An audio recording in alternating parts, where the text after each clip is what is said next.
Okay. I'm live everywhere now. Trying to, I'm streaming vertically on YouTube, and the way it works is, oops. The way it works is streaming on YouTube is just so shoddy. It's, yeah. But I think we're good now. We go to you.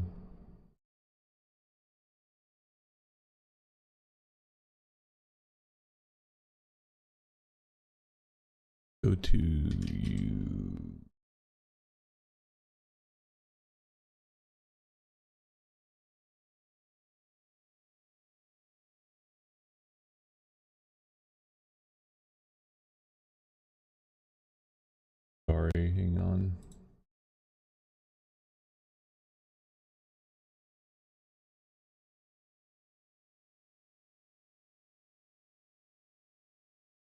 Okay. Yep, we got vertical, horizontal, diagonal, all in between.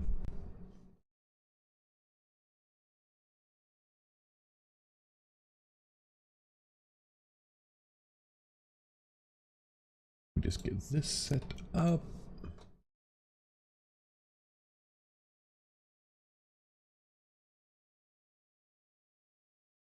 Okay. Hang on. Ah, God.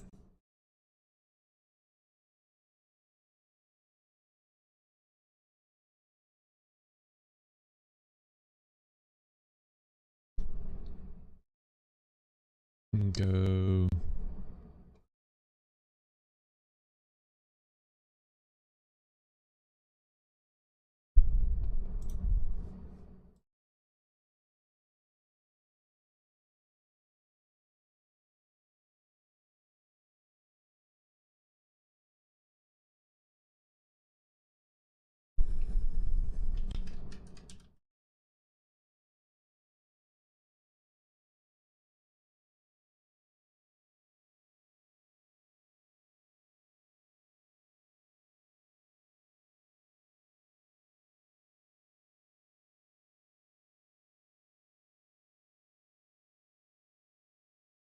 Go to.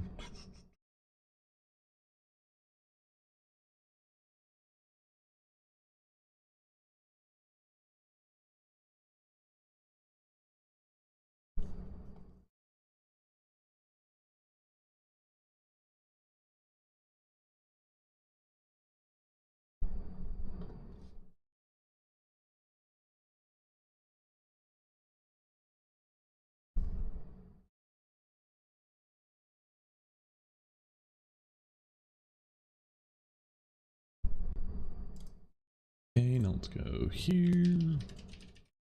Sorry, these. Bro, I don't know how the East Coast does taxes, but for the short time I lived over there, I've got a lot. Been a lot of problem with their taxes.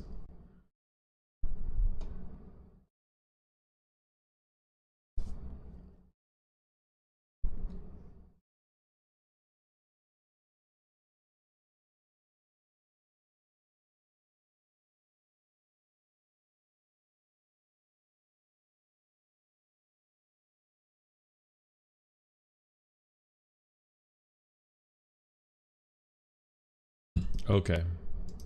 All of our blast off tweets.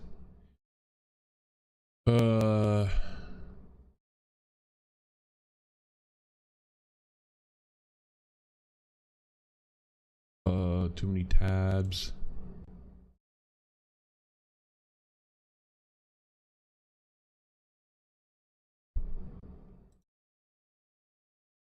This.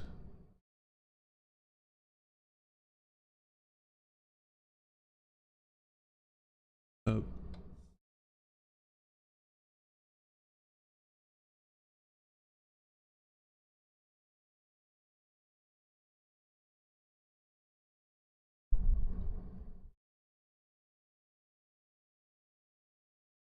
Okay. Jeez.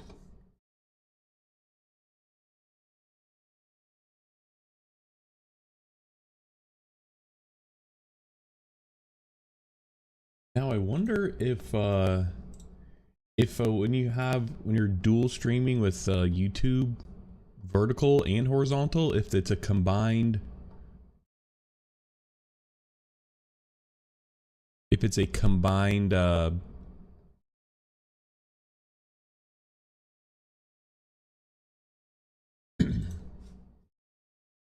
combined chat interface. We'll see. All right, let's get into it now though. Enough dilly dallying around.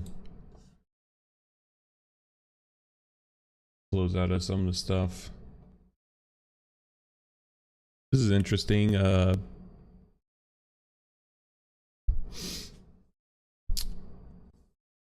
Yeah, I mean, shorts people, I'm sorry, but you're just gonna have to get not the same view. Like, not everything can always fit on screen.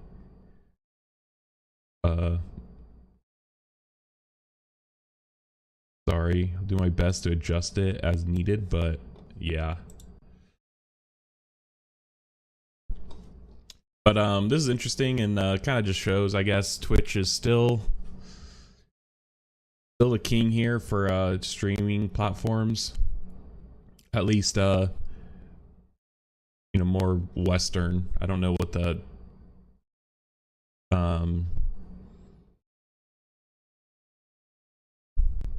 country, like the geographic location for this stuff is, but I mean, I assume it's probably similar. You know, Asia might have something. I mean, we have Africa TV, which is Korean. At least I think it is, and then some other one. I know, I like Billy's not on here, and like those kind of ones. So, but yeah, I mean, Twitch is not even close.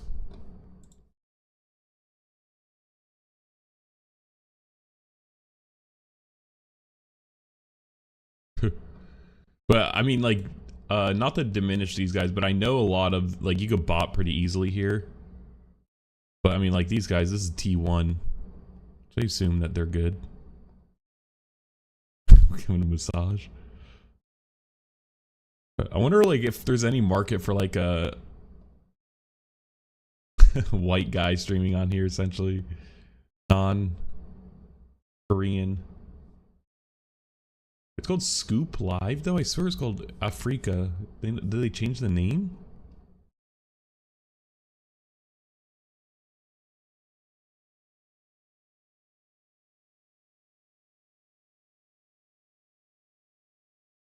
I wonder if they changed the name. It's now owned and operated by Africa. Oh. Nowcom.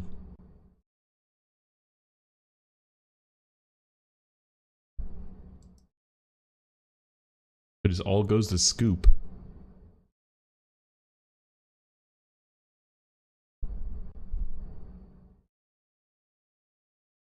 What? Up, but it's red? That's... I guess that's bad for operating profit margin. I don't know. Alright, guess it's so professional, their website. Or I like the text on here. I guess it's... Yeah, anyways, alright. But yeah. Twitch accounting for 82% of all streaming hours during Q3.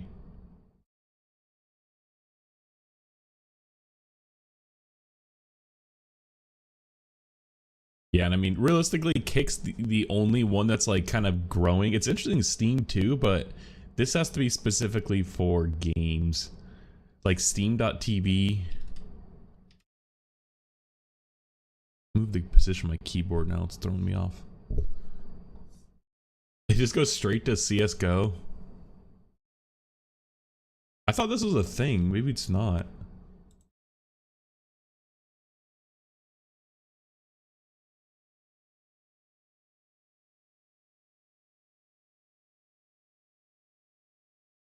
So I just need to do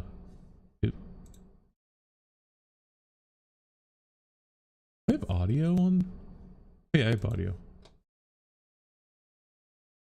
I'm gonna check in on all the streams going on. Okay, yeah, we're good. We're good. Wait, is my audio messed up?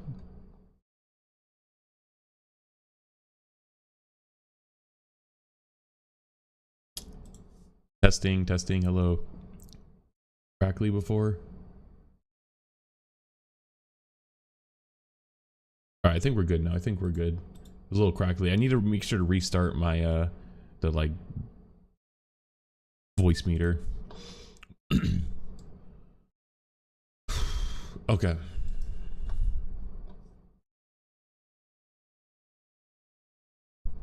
Yeah, I mean,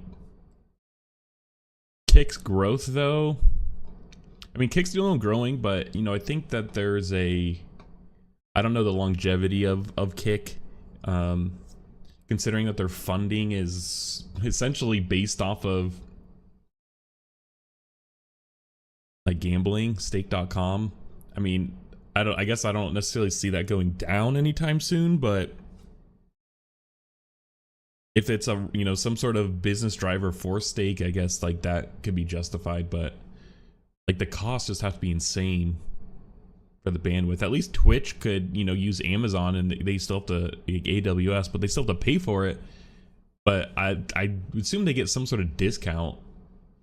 Like what has Kick solved that Twitch hasn't? Unless it's, they literally don't even care, and as long as that it's, they're making, you know, money with stake.com, that's all that matters.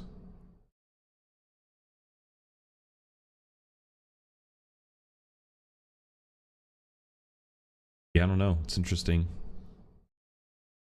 But yeah, their total watch time has doubled year over year, so I mean, it's continuing to go up.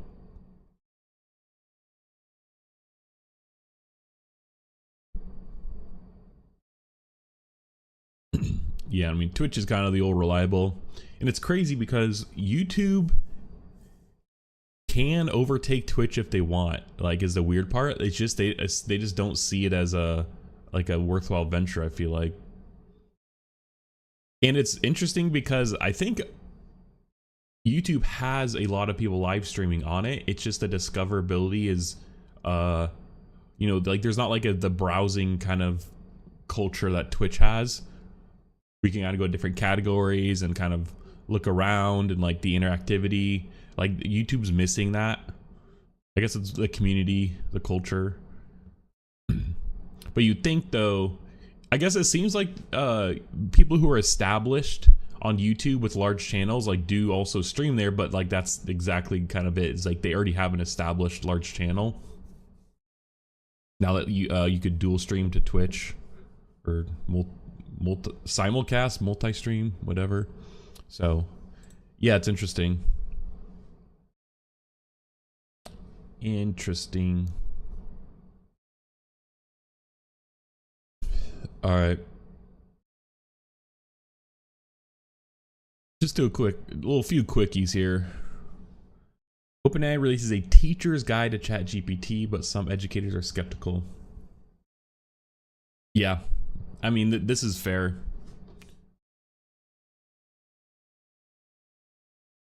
Hang on, let me just make sure the shorts. See, now it's off. Need to find a sweet spot.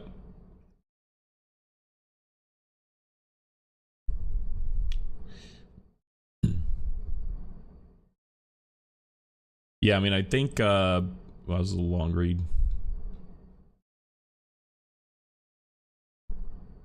I mean, if I were a teacher, though, I would, number one, just be worried about it not being true or factual. But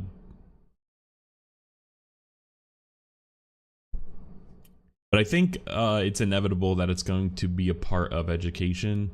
I mean, considering that it's a replacement for, like, Chegg, which we covered previously on stream and such. I mean, college kids are using it because it makes their life easier, so there's no stopping a motivated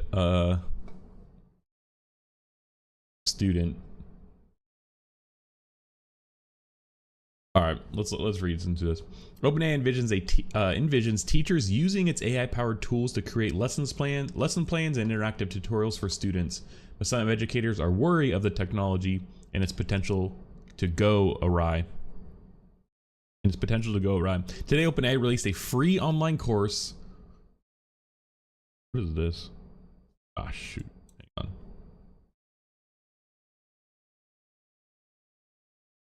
OpenAI released a free online course designed to help K-12 teachers learn how to bring ChatGPT, the company's AI chatbot platform, into their classrooms. Created in collaboration with the nonprofit organization Common Sense Media. Interesting. With which OpenAI has an active partnership. The 1-hour 9-module program covers the basics of AI and its pedagogical applications. Oh, interesting.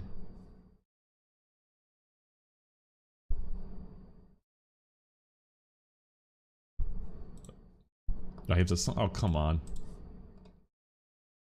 Understand what ChatGPT is, how it works, demonstrates ways to use ChatGPT to support your teaching practices, implement best practices for applying responsible AI principles in school setting.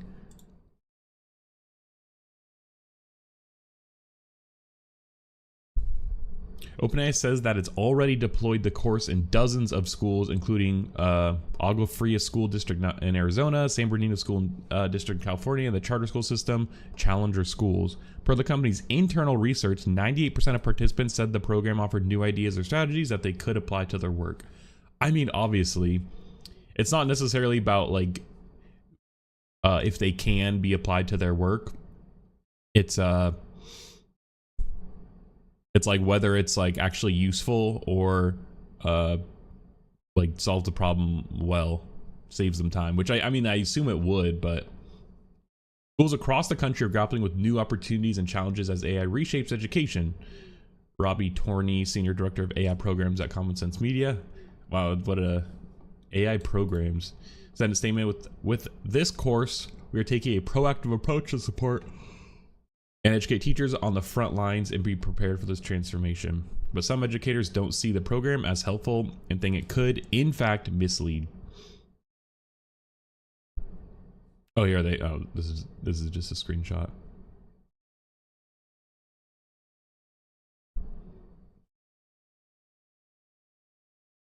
Yeah, if educators are creating courses and coursework on program that gives the company the right to recreate and sell that data, that would destabilize a lot.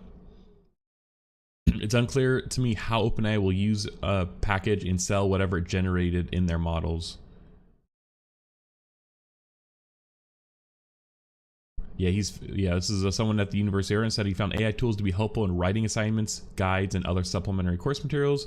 But he says he's concerned that OpenAI's program doesn't directly address how the company might exercise control over content that teachers create using its services. I mean, they're going to reuse it to retrain the model.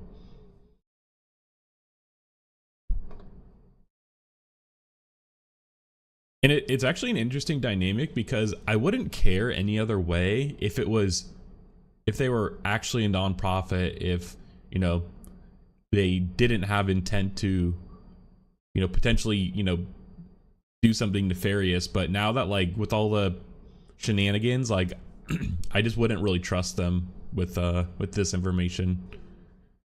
I mean, it's for profit. They're just chasing the same thing everyone else is now. So I feel like that changes a bit with that.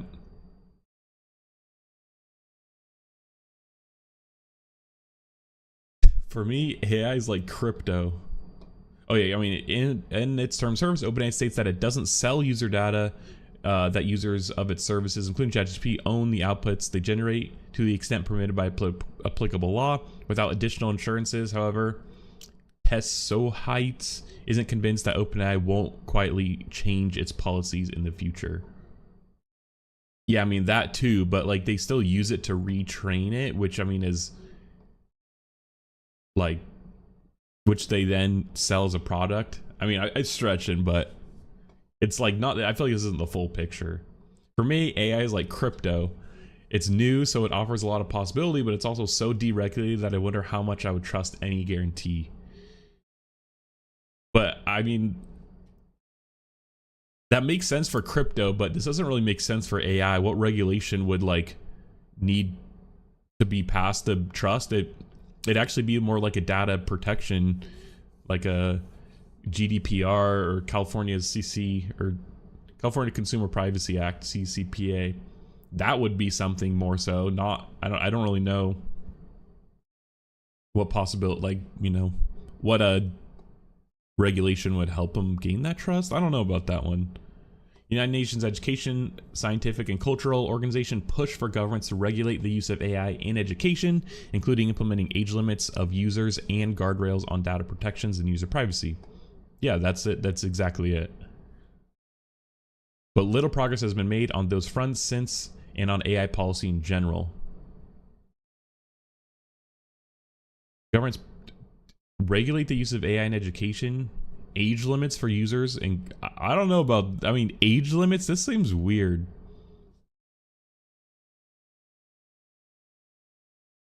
And I don't know how I would feel about, like, you can't use AI in education. It's like, says who? Like, why?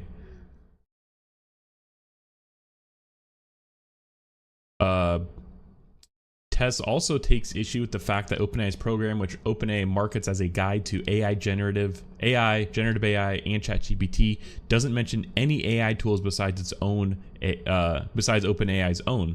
Feels like this reinforces the idea that OpenAI is the AI company, says it's a smart idea for OpenAI as a business, but we already have a problem with these techopolies, companies that have an outsized influence, because as the tech was developed, they put themselves at the center of innovation, made themselves synonymous with the thing itself. Yeah, that's very well said and very true. But that's what I'm saying, where it's like, now it's just any other, they're just chasing the same thing any other corporation's chasing, you know, power, money, like influence, whatever, money, I guess, capital incentive. And so now there's like everyone else, you know, they may have, you know, had good intentions from the beginning, but now they've since changed that. And yeah, it's summarized well here, though. A classroom teacher turned product director at educational games company Prodigy Education has more upbeat take on OpenAI's education outreach. Pryor argues that there are clear upsides for teachers if school systems adopt AI in a thoughtful and responsible way. He believes that OpenAI's program is transparent about the risks. That's fair. It's fair too. I mean, I don't know. I don't think they're that transparent, honestly, but if it's transparent enough for you, then I guess that's up for you to decide. There remain concerns from teachers around using AI to plagiarize content and dehumanize the learning experience, and also risks around becoming overly reliant on AI. Education is often key to overcoming fears around the adoption of new technology in schools, while also ensuring the right safeguards are in place to ensure students are protected and teachers remain in full control. Yeah. OpenAI is aggressively going after the education market, which it sees as a key area of growth.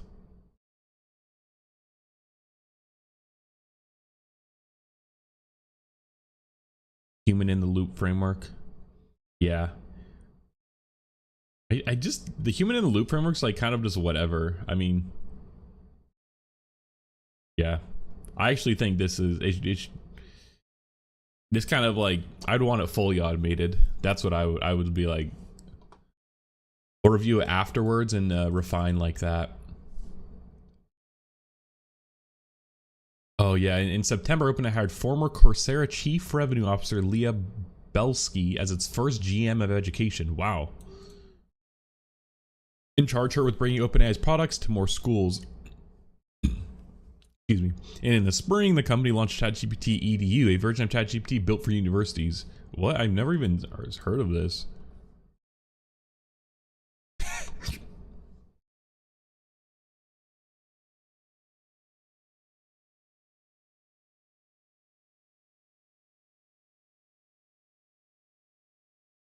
Yeah, I mean, it's like say cheating without cheating.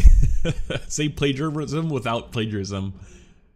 Like, courses at Wharton completed their final reflection assignment through discussions with the GPT trained on these materials, reporting that GPT got them to think more deeply about things they've learned. Like, or you can just have it write it for you. Kristen Reeves is developing custom language buddies GPT for students who engage in German conversations suited to their language level. That's cool. Receiving tailored feedback, yeah. Help students build communication and save faculty time on assessments. Yeah, that's cool.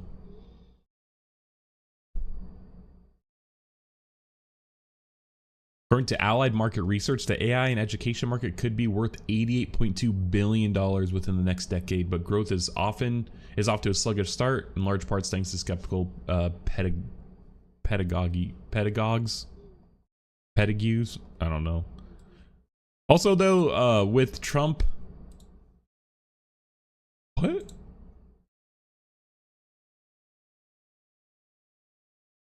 Is it just Pog?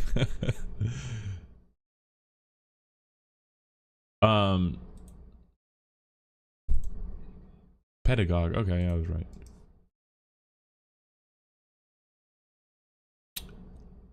With Trump, though, under Trump administration, I mean, this likely will not garner an upward. I mean, it might, but I mean, if they start to shrink education or push it to the states or whatever, like this could affect that. Mainly for red states, no offense, and it sucks. It sucks. But yeah, I do wonder how that would affect these market research.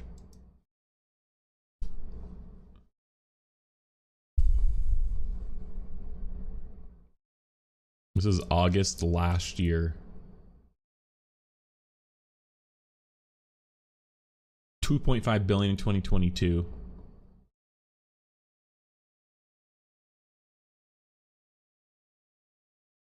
It's still a lot, though. That's still a pretty reasonably sized market for it, like being so new. You know, that's pretty good. You can get a nice slice of the pie there. In a survey this year by Pew Research Center, a quarter of public K-12 teachers said that using AI tools in education does more harm than good. Yikes. But that's only a quarter. That's like nothing, actually. A separate poll by the RAND Corporation and the Center of Reinventing Public Education found that just 18% of K-12 educators are using AI in their classrooms. 18%. 1 in 4. A quarter of school teachers say AI tools do more harm than good. 1 in 4.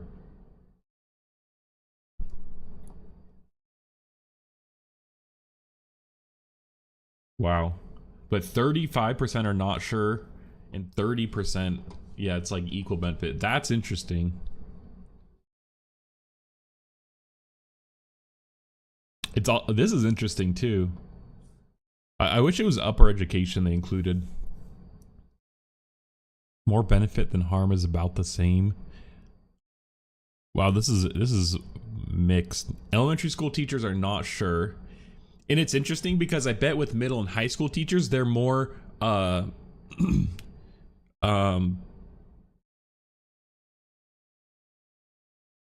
they're more probably like their students use it more, so they're probably more exposed to it as they get older, and you could see the correlation between both of these. You know, elementary teachers are not sure, probably because their students aren't really using it and they don't really like have to. And I think you know, once you're in high school too, it gets a bit harder to like, you know, the coursework is a bit more difficult. The students are a bit more difficult in a way, in their own way. And so I think it's kind of, you know, you might need more be more productive. You might need to be more effective with your time. And so, yeah, but it's interesting that they actually see it's more harm than benefit the more they're exposed to it. Yeah, this is interesting. Among teens who know of ChatGPT, 90% they've used it for schoolwork. And yeah, that's interesting. It's like, yeah, I mean, 11 and 12, I think as they get older.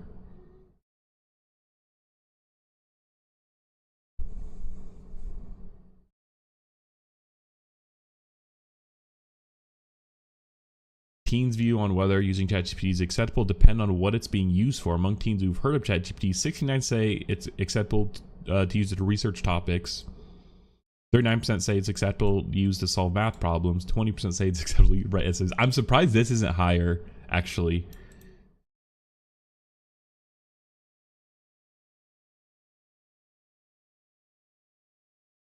Yeah, shares range from 18 to 24%.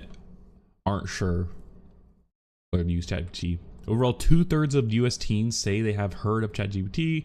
Yeah, that includes 23% who have heard a lot about it and 40% who have heard a little about it. Interesting. A third say they have not heard anything, nothing, have heard nothing at all about ChatGPT. That's interesting. That's crazy too. A third have not heard anything about ChatGPT. That's interesting. I'm trying to think of like what that demographic would be. Like why? Like I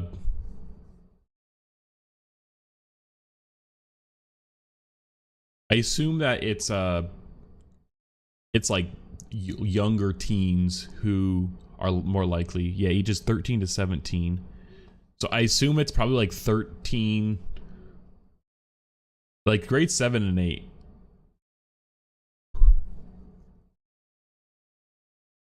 That's crazy. A third have not heard of it.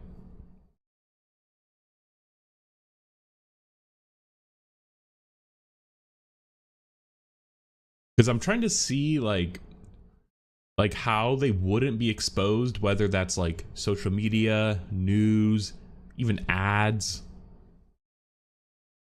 That's interesting. Like, I wonder like what their household is like, what their parents' view are of. Yeah, actually, that'd be an interesting now to like compare the parents' view with the kids' view. That would be interesting.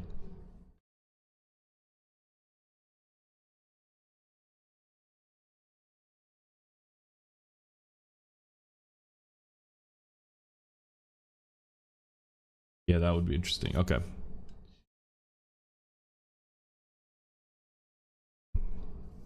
Educational leaders have been similarly reluctant to try AI themselves or introduce the technology to the educators they oversee. Per educational consulting firm EAB, few district superintendents view addressing AI as a very urgent need this year.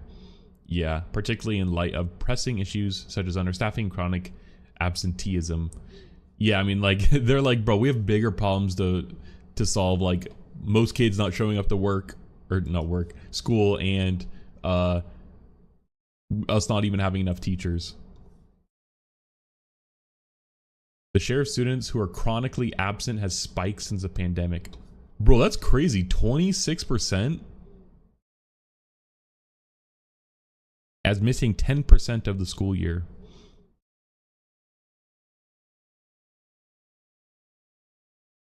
How long is the school year? 128 days or something?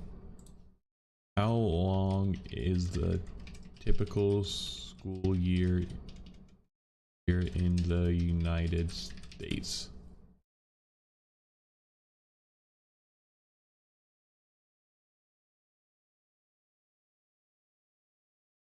Yeah, 180 days. Okay. Colorado has the fewest school days.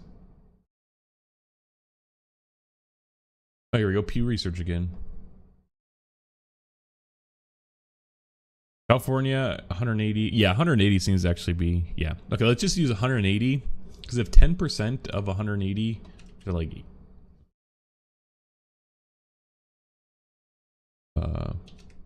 18. Yeah, I should have. It's early. I'm fucking dealing with this bullshit tax thing and whatever state. All right, 18. That's not even that much. Like, okay, let's be honest. Like 18 days. Is that? I want to see this chart going the other way.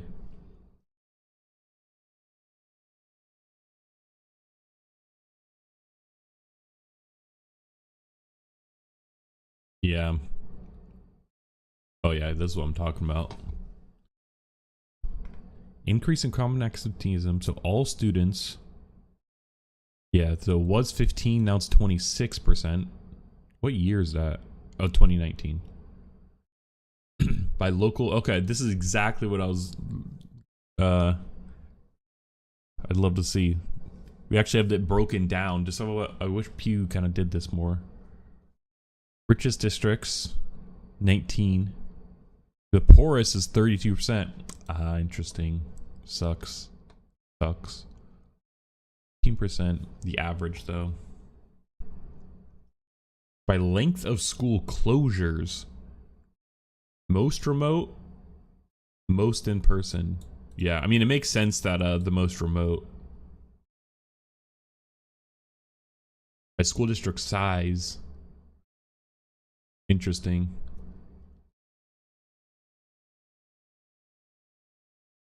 By district racial makeup, non-white, white.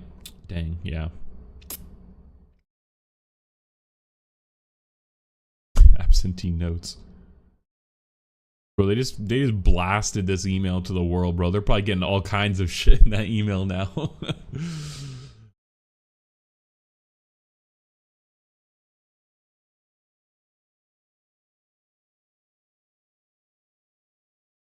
Interesting.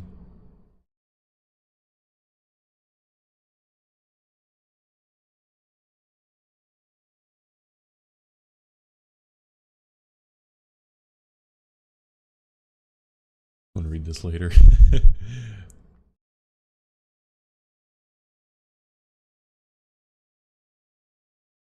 Oh yeah, this is what we already looked at.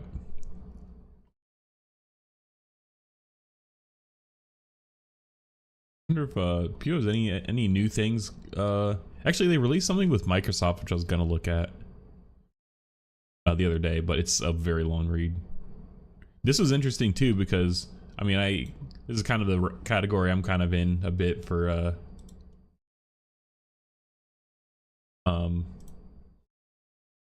in terms of like a content creator influencer, cover mainly news.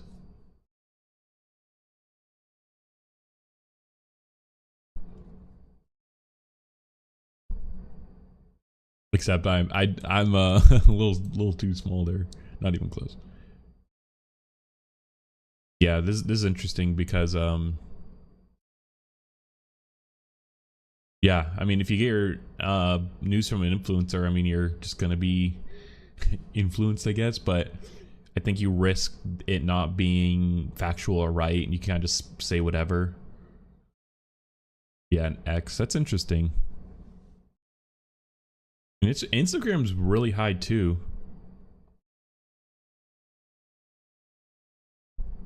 LinkedIn, yeah, YouTube, Threads.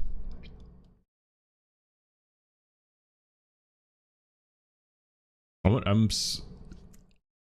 if they have a like. I wonder if like emails counted in this.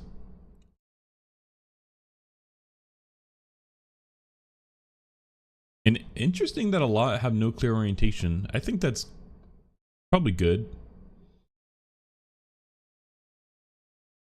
You probably get my orientation from. I mean, I lean one way, 100%. So.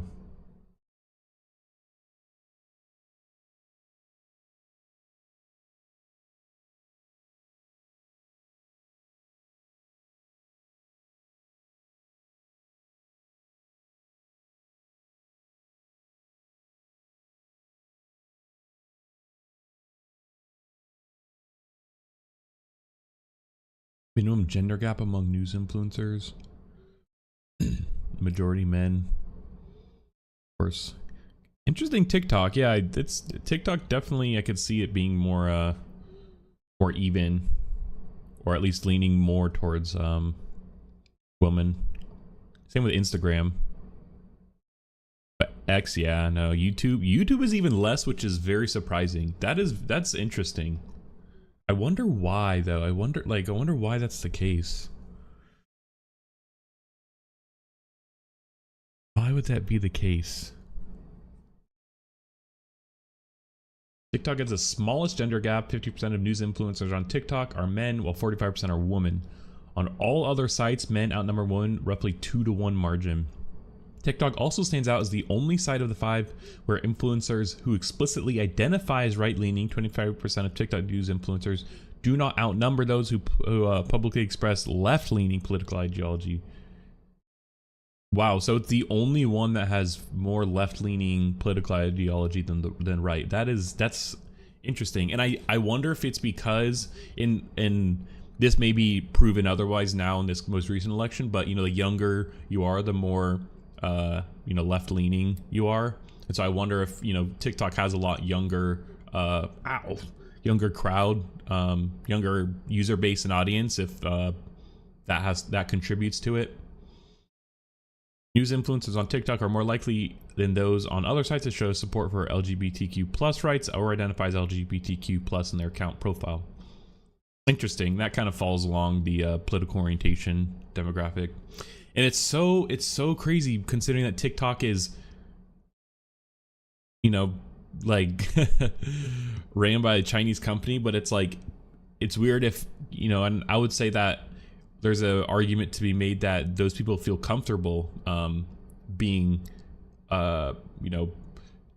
sharing, their identity and their values on there, and maybe even their political orientation leaning more left than they are in other platforms. And I think that could be the case, definitely with places like X now, even probably Facebook.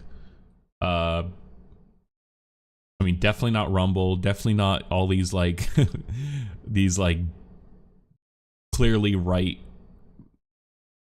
right-leaning social media networks like Rumble. Telegram is interesting. I didn't know you could be an influencer in Telegram. It's like, oh yeah, I'm a text influencer, join my group chat. We have 100,000 people in the group chat. Like, that's the only way. Like, what? No, Telegram I think is more of like a messaging, like Discord type messaging services.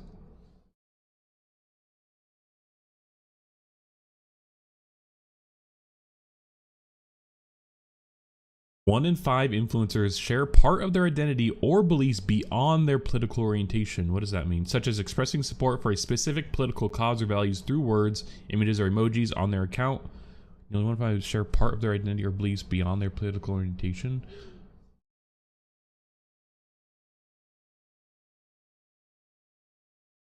So is it like if they're right leaning, then they like have a left leaning like value? That's what I kind of take it as. But it seems very small. Like, this is the most.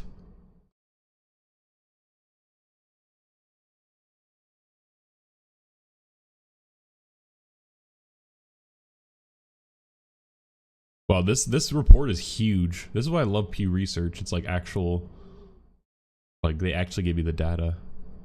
this is all in here. This is crazy. Let's look at TikTok here, because this is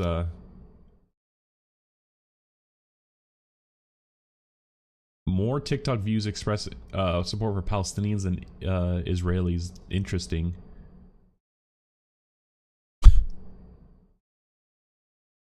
I also just think not a lot of people are like outwardly pro-Israel. Like, come on. I mean, no, I take that back. I mean, pro-Russia, like, bro, who? Come on.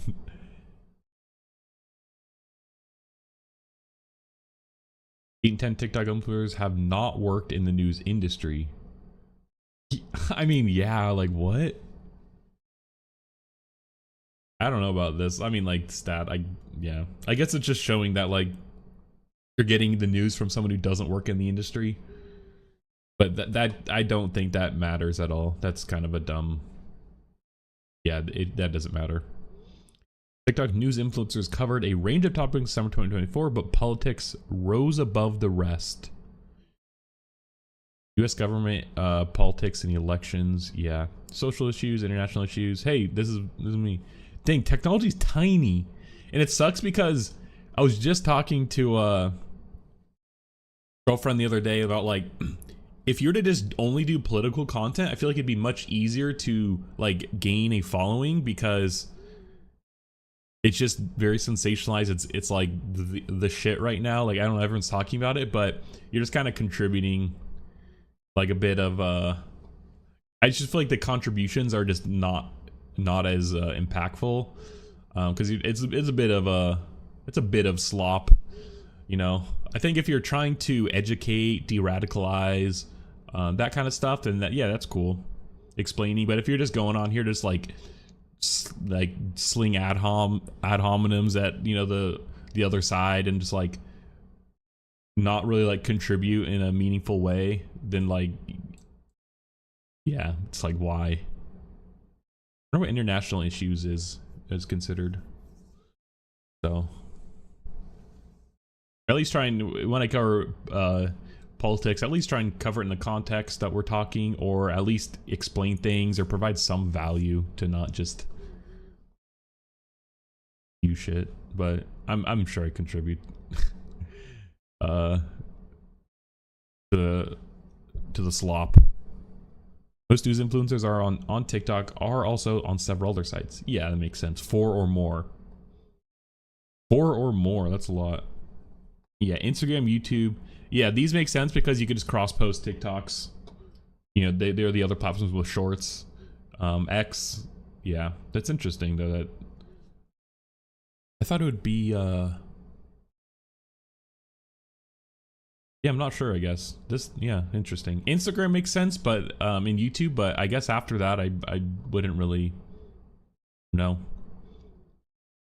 Some TikTok influencers have podcasts or newsletters. Have a podcast, have a newsletter. Wow.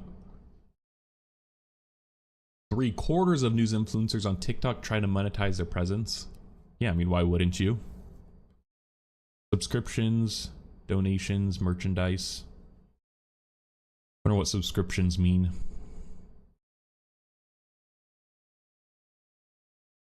Six in 10 news influencers on TikTok offer paid subscriptions, often to additional content beyond just videos on TikTok, while 4 in 10 solicit donations and a similar share. 38% sell branded merchandise, all told about 3/4. Yeah, 74% seek financial support. Yeah, I mean, yeah, it makes sense.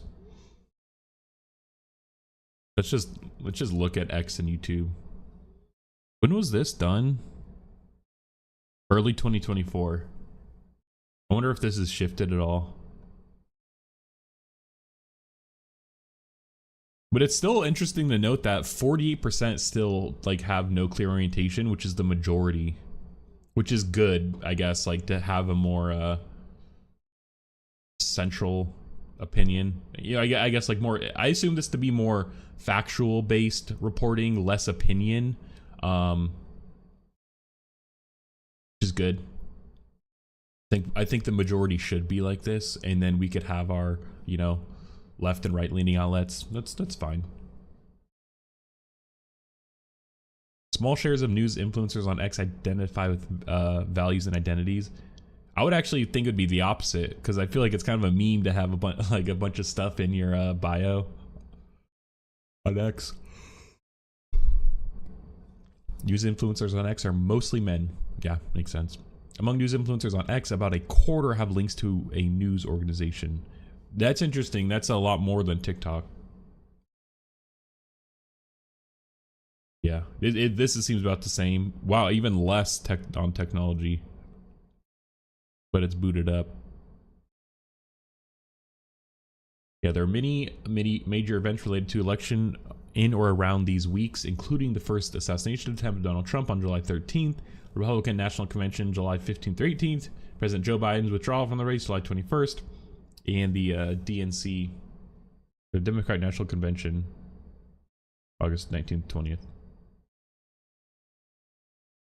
More than half of X posts by news influencers that were about current events or civic issues during these weeks address politics or elections. Wow. And this is interesting too. 1/3 of influencers on X aren't on any other social media site. That's interesting.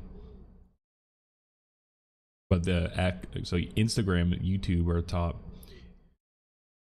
Interesting, yeah. Many influencers on X host a podcast. 25% have a newsletter. I'm surprised this isn't higher. Actually, this doesn't even seem that high. Actually, less. Seek this. Wow.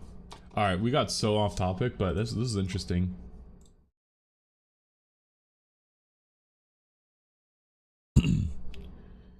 I'm actually gonna add this to my read later. I always have so much to read after stream. Like I always just like want to read more stuff or like some like tangents we go down. So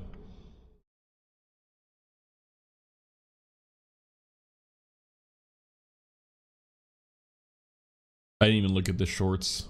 Sorry, whatever. But like if it fit within the shorts window. Neuralink gets approval to start human trials in Canada. Clinical trials in Canada will be the first outside the US.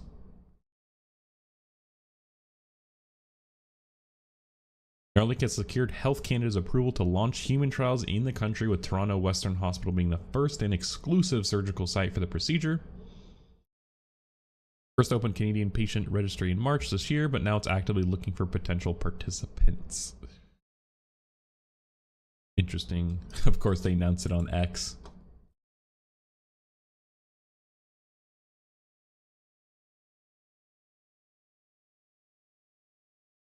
Who's he? No way, it's Elon Musk. I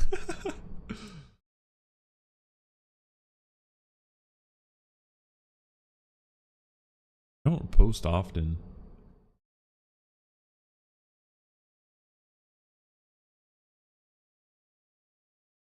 I'm trying. I've been drinking.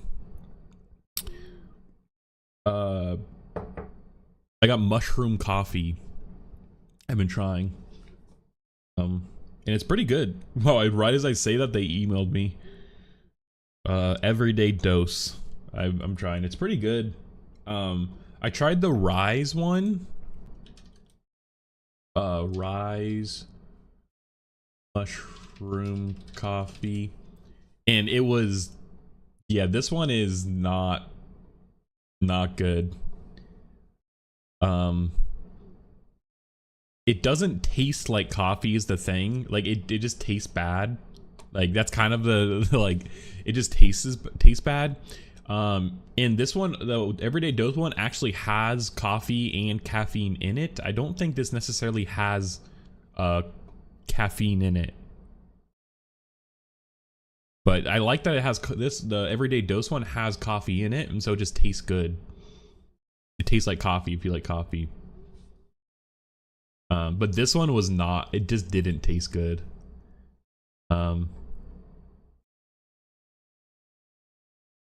Yeah, maybe it's like if you add it to coffee, I'm sure it'd be good. But that's not what I got out of this. Like that's not what the marketing was, I guess. And the everyday dose does have matcha too, which I'm not the biggest matcha fan, but I might try it.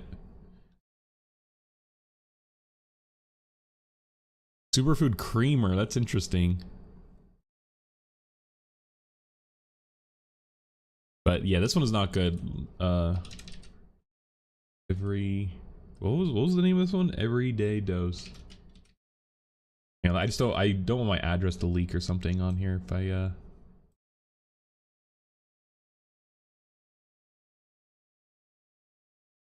Okay, I don't have a Yeah. So this one has caffeine in it. And it's using a coffee blend, like their, I don't know, proprietary coffee blend. But this one tastes good. This is what I'm drinking right now. This tastes good. So far, I would recommend it. I don't know if it seems like I feel like similar to coffee because there's coffee in it.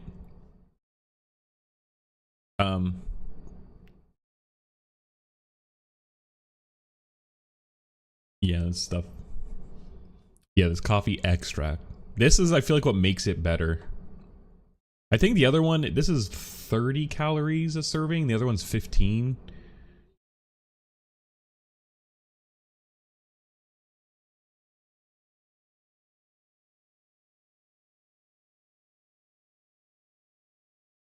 Yeah.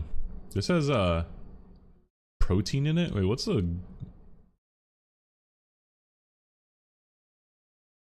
4 grams of protein? What the heck? Okay, actually, that's crazy.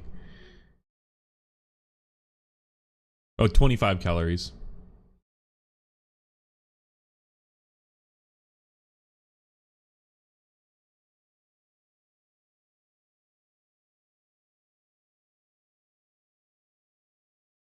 hydrolyzed bovine collagen. Ugh. Dang, I didn't. It's crazy. It has 4 grams of protein.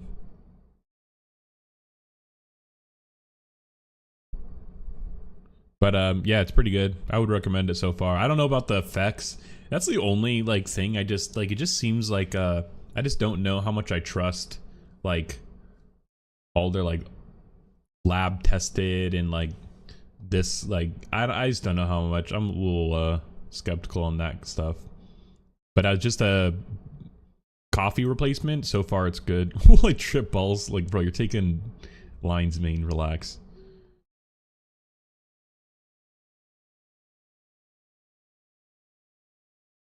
Chaga wild harvested from birch. I have mine with oat milk too. But they have a killer deal like yeah, like this is what I got. Like it's 20 it's a subscription, but you just go in and cancel it right away. But like I got this thing was pretty good. Like honestly, I was surprised like 25 bucks, like dang. And this is a month, 30 days, so theoretically. And metal spoon. And yeah, like I was surprised. I was like, dang, this is a good deal. And then just go in and cancel the subscription if you don't want it. Yes, refill ships in 30 days. You can pay with you can pay with an HSA or a FSA. It's crazy.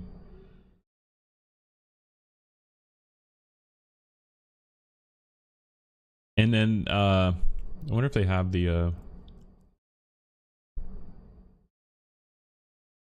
yeah, I just have mine with only almond or oat milk. Or I mean, I do almond milk too. Oat milk's a little sweeter though. I think it helps a bit. Even though I use unsweetened, it just has a bit more of a sweeter taste.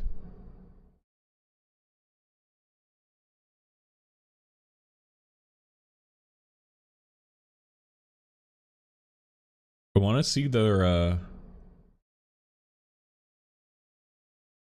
we could get a wholesale.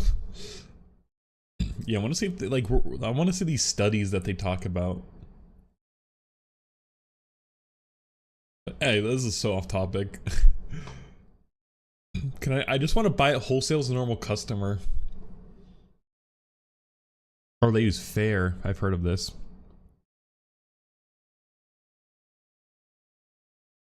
I wonder how much it costs wholesale.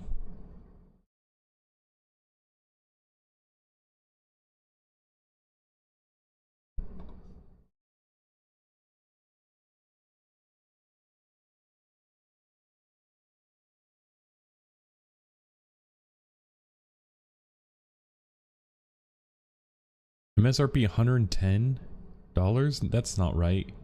This must be a bunch of bags, right?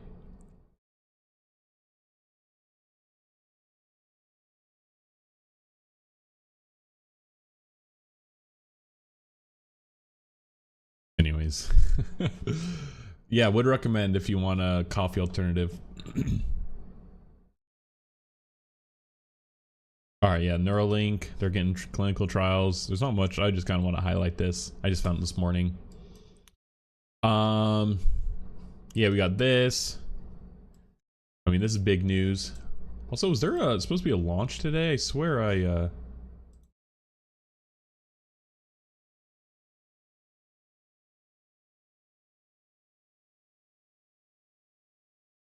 gonna try and watch it, but oh, I missed it? Bro, that was an hour ago. Oh my gosh. Launch on the drone ship though, or that's cool. Okay.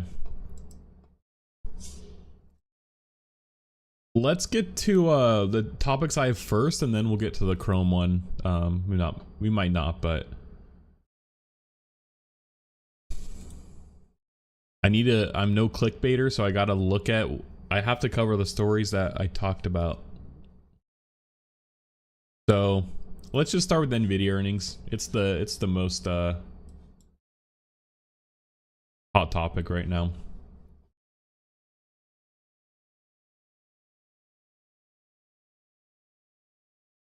Just check in on all these other. Yeah. Let me actually. I'll be right back. 2 minutes before we start this.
All right. Actually, let me go to the bathroom real quick.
Okay.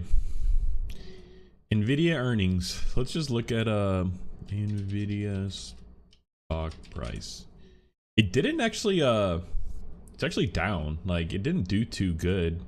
I mean, these past few days it has been, but Yeah, I actually didn't really. I would say it actually went down on its earnings because it's like they do so well, but it's like they just didn't do well enough.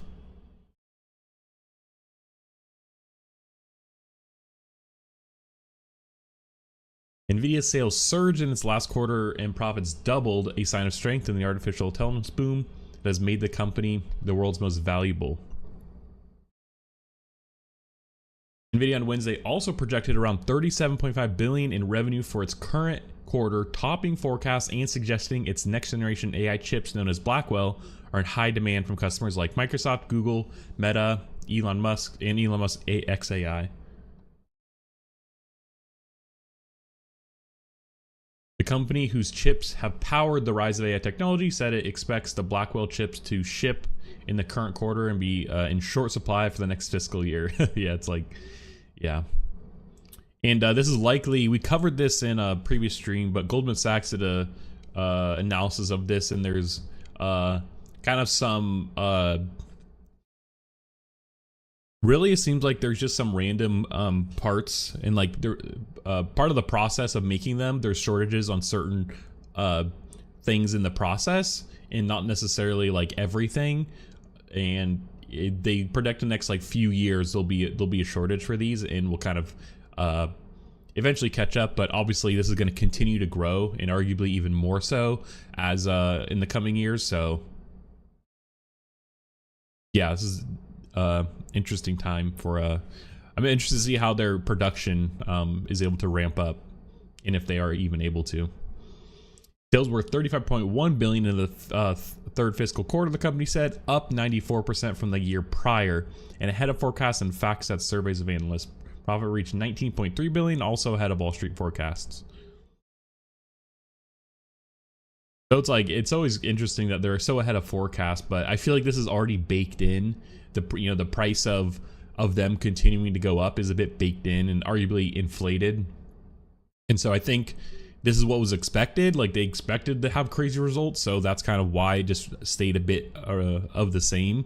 It didn't really, move too much, because I think it's already priced in that this would happen and that they're going to continue to go up. Nvidia chief executive Jensen Huang said during a call with analysts that demand for the company's current generation of chips and for Blackwell was incredible.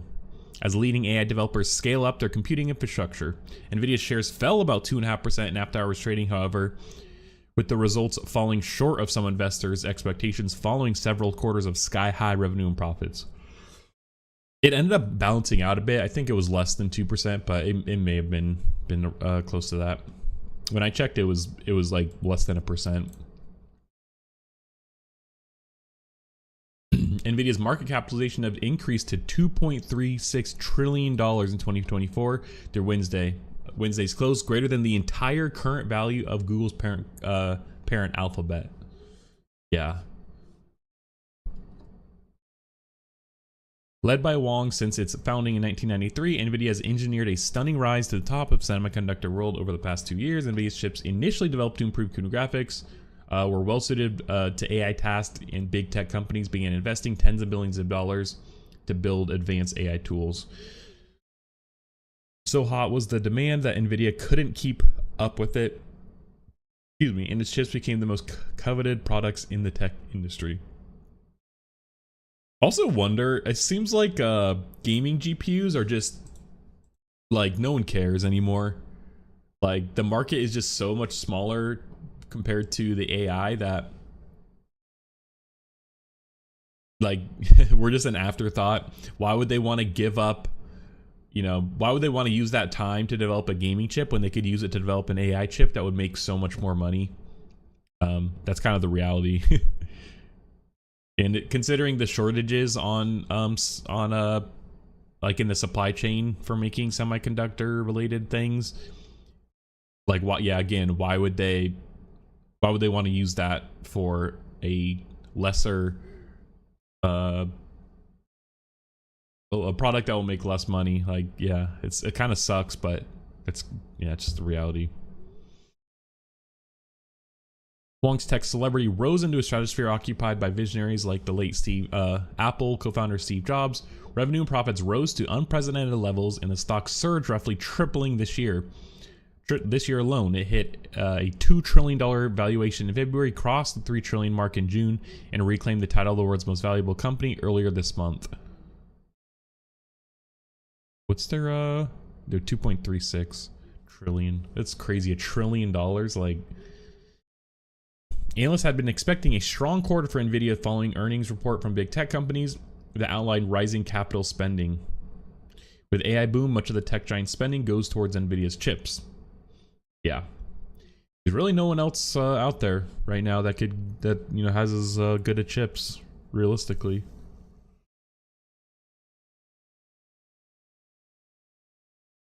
The company's rise has come with complications. In its previous earnings report in August, Nvidia blamed engineering issues with Blackwell chips for narrower profit margins and a $900 million provision.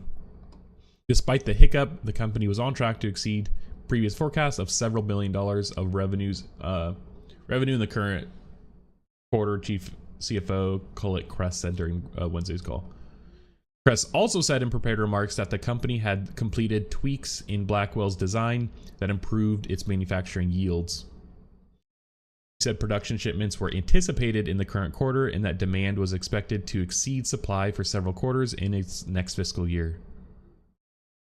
Nvidia's increased size over the past 2 years means that it is getting harder for the company to sustain its dramatic revenue growth rates. Revenue more than tripled in its quarter ended April, but has lost pace in its 2 quarters since.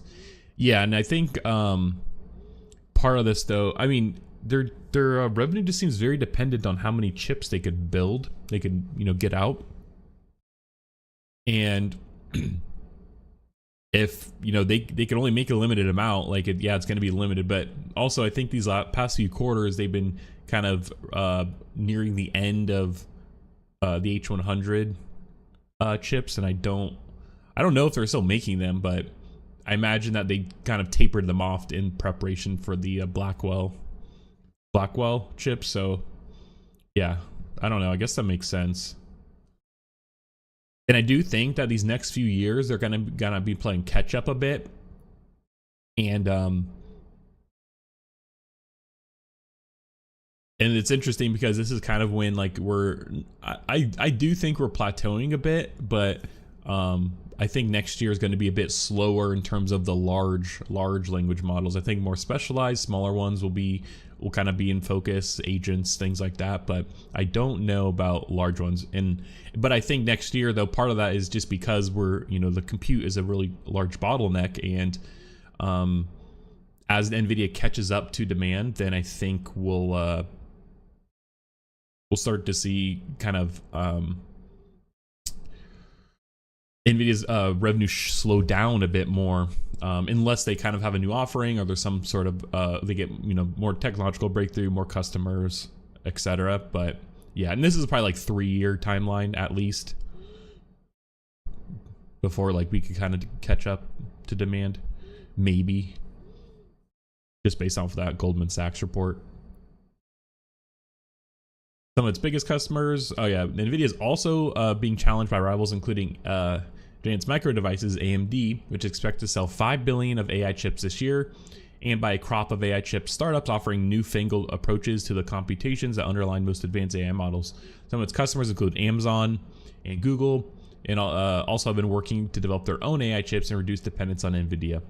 Yeah, but realistically, though, it's all those other startups are going to do is just fill in demand. It's going up, arguably even exponentially. I don't know what the curve looks like, but I don't really think that's a worry for Nvidia because demand is so high and they're not making the same systems that Nvidia is making. Nvidia's are much more complex, a bit more larger, enterprisey, and so I don't think that these other startups are going to really compete anytime soon with that. But I also think they're just going to fill in with the demand. So I think Nvidia could continue to go up, and these startups could arguably also go up, and they would each just have their own market within the rising demand. And I don't think Google and Microsoft and all these making their own chips are that much of a threat right now, because again, it's a lot more than just the chip itself that Nvidia provides, and it's a lot of resources that like Google, Amazon would have to divest to make their own and create all the ecosystem around it that Nvidia has. Wide moat is a good way to describe it. And I mean, Amazon has had their own, like they've had, like Google's had their TPUs or whatever. Amazon has had their Gravitron like ASIC or ARM processors, and they're also making, I think that they went to Anthropic and said that if you want more funding, you have to exclusively use our hardware. I don't remember what it was called, but I guess like I just don't think that it's that much of a threat right now for Nvidia, because everyone else is going to be still chasing Nvidia's products. The moat is still very wide. Tightened U.S. restrictions on shipments of AI chips to China have led to yet another challenge. The company developed less powerful chips for the Chinese market as the restrictions increase, but it faces growing competition with Chinese chip makers. Crest said on the call Wednesday that revenue from China had increased in the latest quarter from the preceding one, but was well below levels logged before the export restrictions went in place. I wonder like how they could even sell. What did they even sell to China with the export restrictions? I didn't even think about that. I just assumed they weren't selling anything. Asked about his view of the incoming Trump administration, Wong told analysts he would comply with any regulation that come along and support customers as the company competes in the marketplace. What regulation? Trump has proposed imposing sweeping tariffs on products from overseas. I guess that's probably it.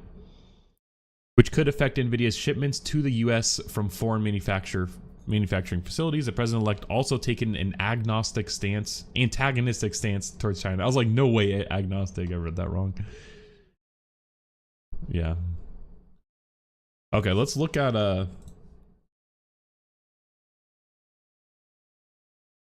let's look at it from their website. I'm gonna sit here. Back certain.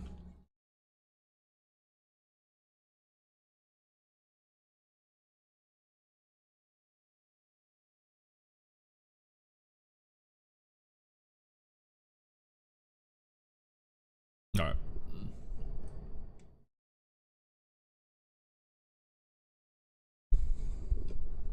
Record quarterly revenue.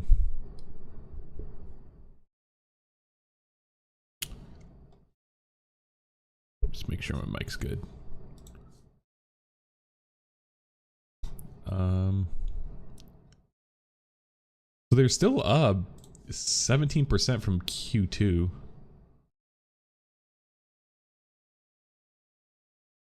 The age of AI is in full steam. Excuse me. Propelling a global shift to Nvidia computing, said Jensen Huang, founder and CEO of Nvidia. Demand for Hopper and anticipation for Blackwell in full production are incredible as the foundation model makers scale pre-training, post-training, and inference. But this inference though is where the other players actually have a chance, because you don't need as large computing, you don't need as intensive computing for inference as you do pre-training and training and all that kind of stuff. This is where like AMD could sneak in, even maybe Intel or the other players. AI is transforming every industry, company, and country. Enterprises are adopting agentic AI to revolutionize workflows. Industrial robotics investments are surging with breakthroughs in physical AI. Countries have awakened to the importance of developing their national AI and infrastructure. Nvidia will pay its quarterly cash dividend of a penny per share to all shareholders. Yeah. I can't even believe they have a dividend still, being honest.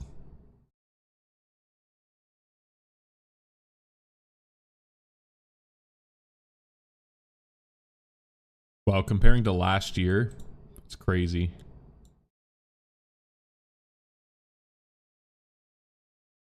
These margins are crazy too. Income. I wonder what their earnings per employee is. Net income. Their operating expenses have also more than doubled.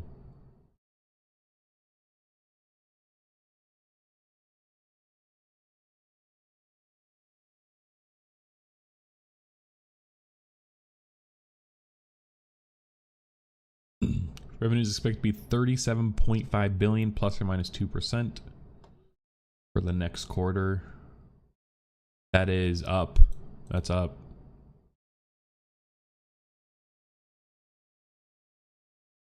Gross margin is expected to be 73.5%.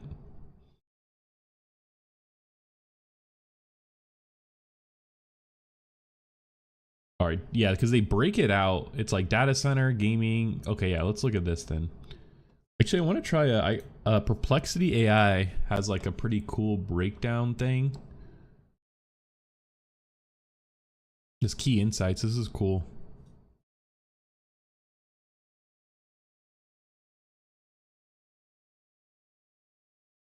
You can see this skyrocketing.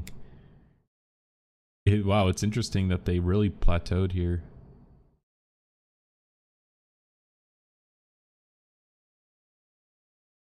Yeah, their cash flow is crazy.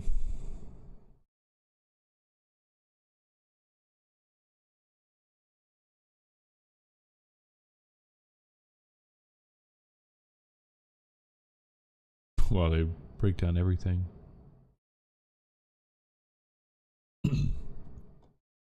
Surprised their R&D expenses is I mean, this is still high, but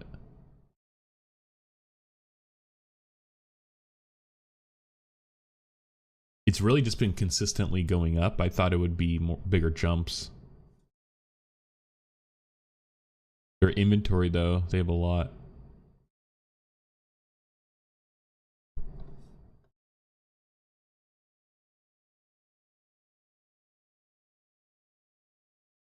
The current asset seems low for their valuation. Like I want to compare this to other companies, but even their total assets just seem low.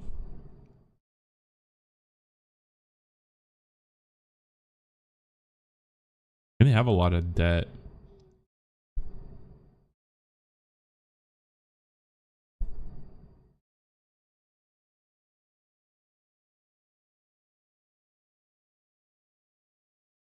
Any other standouts?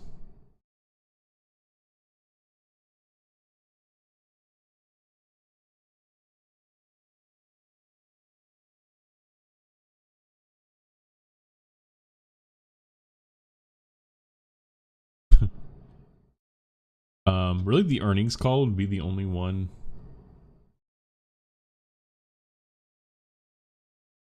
Strong growth in AI adoption across various sectors, including enterprise AI, industrial AI, expectations for continued demand. We'll look at enterprise AI, generative AI here after this. Nvidia's Blackwell architecture is in full production with strong demand and plans to scale supply to meet customer needs. The company expects Blackwell to surpass Hopper in sales by the April quarter. Interesting, so not until April.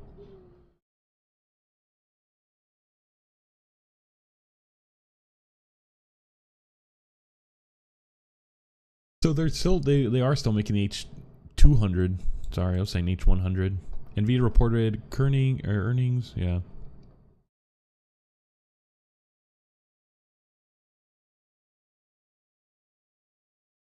Average one day change is 8%. That's crazy.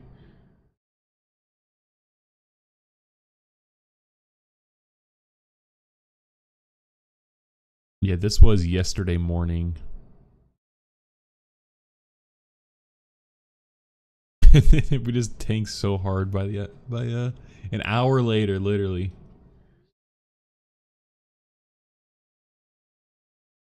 Let's look at the highlights for each sector, because this is kind of where the interesting stuff is. Third quarter revenue was a record 30 billion. Yeah. Announced the availability of Nvidia Hopper H200 power instances.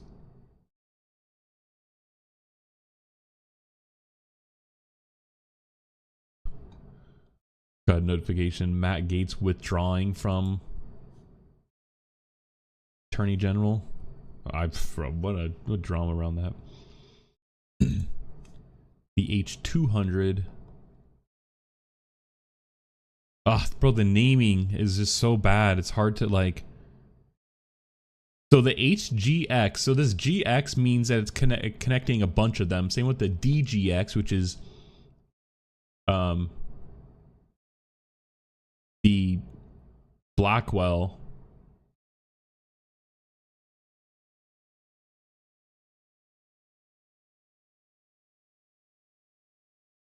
Yeah. Okay. Yeah. Enterprise naming is a meme. Launched Denmark's largest sovereign AI supercomputer, Nvidia DGX SuperPod, driven by 1500 Nvidia H100. Okay, never mind. I thought DGX was the Blackwell series, but I guess it's not. H100 Tensor Core GPUs and interconnected using Nvidia's Quantum 2 InfiniBand. Introduced Nvidia AI Aerial platform. Yeah, we looked at this on a previous stream, and I don't get what this Aerial. It's like AI computing for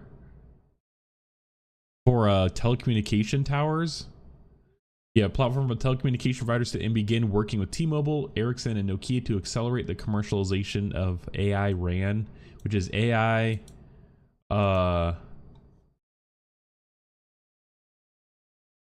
AI radio access network technology.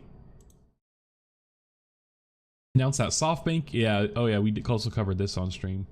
Announced that SoftBank Corp is building Japan's most powerful AI supercomputer with the Nvidia Blackwell platform, and has successfully piloted the world's first combined AI and 5G telecom network using Nvidia AI Aerial. Don't know what this means, but okay. We literally read everything, and like it's so corporate-y, enterprisey speak. It's hard to see past that. Revealed that cloud leaders in India, Japan, and Indonesia are building AI infrastructure with Nvidia accelerated computing, while consulting leaders are helping speed AI adoption across industries with Nvidia AI enterprise software. Accelerated xAI's colossal supercomputer cluster using 100,000 Nvidia Hopper GPUs with the Nvidia Spectrum X Ethernet networking platform. See, like, this is what you can't compete with for the other startups. Like, you don't have InfiniBand, you don't have, CUDA, you don't have all this stuff like that. This is what this is what like the moat Nvidia has.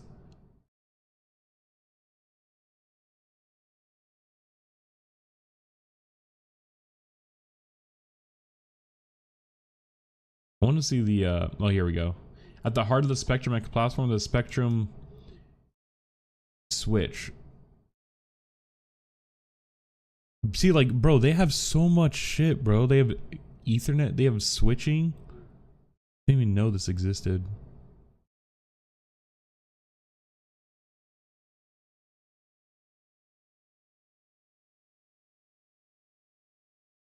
World's first Ethernet platform for AI.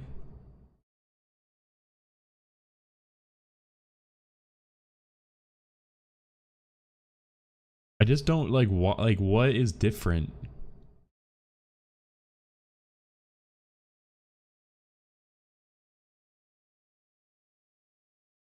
Nvidia Spectrum SN5000 series switches are the 5th generation Spectrum Ethernet switches. So dang, they've been making these for a while.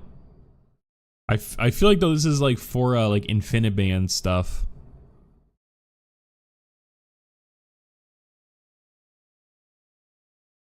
Deliver accelerated Ethernet for every data center without compromising between performance. Is a novel class of network accelerators providing 400 gigabytes a second. Ports reaching up to 800 gigabytes per second. I think though one thing that is forgotten is like to get like this, you actually need insane compute power. Like you actually do need a lot of compute power to get like when you get in high speeds like this. All right, let's go back. Unveiled a partnership with Foxconn to build Taiwan's fastest AI supercomputer. They've actually, this is interesting. NVIDIA's been building a lot of the AI supercomputers. They built one for Japan, Denmark, Taiwan. Arguably, you know, this XAI is a supercomputer. And maybe even in India, Indonesia or something. Interesting. Announced that Blackwell debuted on MLPerf training, completed all tests and delivered up to 2.2 times performance gains on large language model benchmarks. I thought it was 3 times, but 2.2 is... But this might be a specific MLPerf. Might be something specific or different. Contributed foundational elements of the Nvidia Blackwell design to the Open Compute project and broadened Nvidia Spectrum X support for OCP standards. Okay. Working more with other devices and other protocols, I guess. Revealed that U.S. technology companies, including Accenture, Deloitte, and Google Cloud, are tapping Nvidia AI software to create custom AI applications, transforming industries worldwide. Accenture, Deloitte are large government contractors, so interesting. But this is the software that I'm talking about that like the other companies can't really compete with.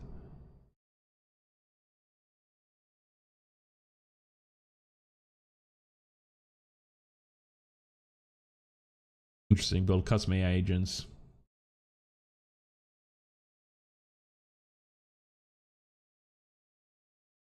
Announced the expansion of a partnership with Lenovo to launch new hybrid AI solutions and systems optimized to run NVIDIA AI enterprise software.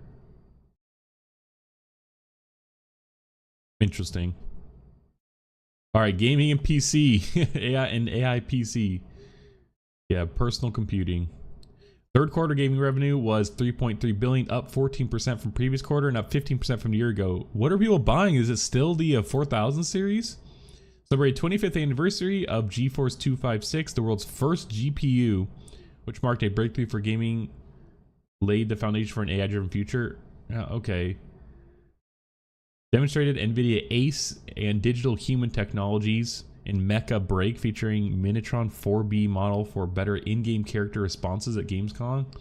That's interesting.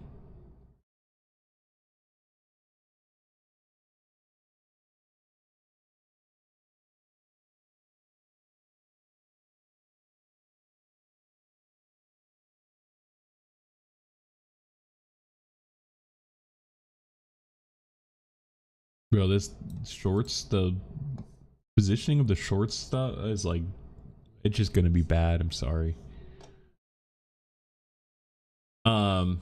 Introduced 20 GeForce RTX and DLSS titles.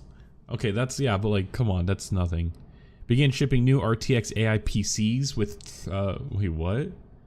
With 321 AI trillion operations per second of performance from Asus and MSI, with Microsoft Copilot Plus capabilities anticipated next year. Okay.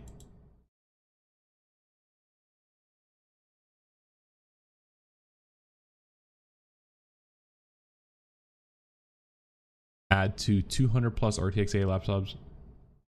What is an AI laptop?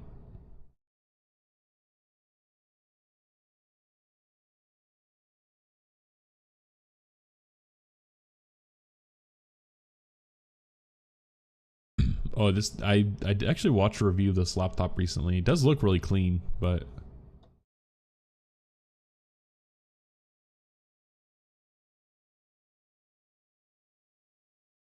they get like, I love the utilitarian look more of like gaming laptops. Like I love that there's an Ethernet port, HDMI port, like full size, and it just looks a little bit more robust. 500 AI-enabled games and apps already accelerated by RTX. Is that what they're calling like DLSS and all that? Is that like, are they saying it's like AI? Nvidia RTX Remix Ace. There is like Nvidia Nemo or something, which I haven't checked out. Capture Creator Toolkit open source. Nvidia RTX Remix empowers modders to remaster classic DirectX 8 and DirectX 9 games with full ray tracing, high detailed assets.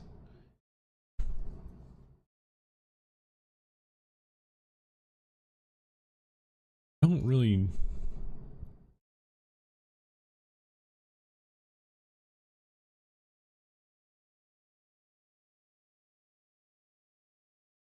Okay.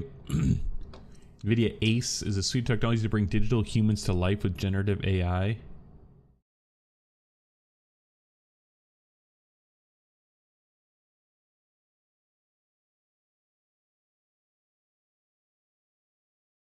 Interact with a digital human. Let's just access Unreal 5 render microservice.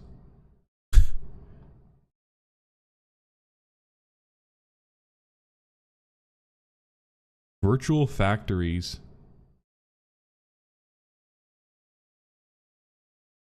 Building digital twins of Foxconn's robotic factories. Yeah, this Omniverse is crazy, actually.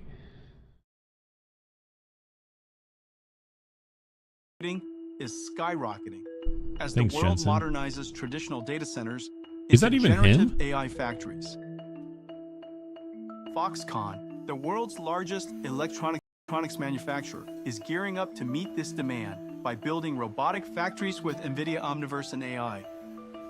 Factory planners use Omniverse to integrate facility and equipment data from leading industry applications like Siemens Teamcenter X and Autodesk Revit. In the digital twin, they optimize floor layout and line configurations and locate optimal camera placements to monitor future operations with NVIDIA Metropolis-powered Vision AI. Bro, the naming is so like Metropolis, Omniverse. Like it's so like kind of spooky. It's like ominous. Okay, let's go back, get back on track. Oh wait, this digital human blueprint card? Bro, why is a font like this? Like not even loading. Probably because of my ad blocker, maybe. I can see clearly now. I can see clearly. AI-powered Nvidia RTX video HD transformed. I can't even tell the difference. The bitrate just looks like horrible.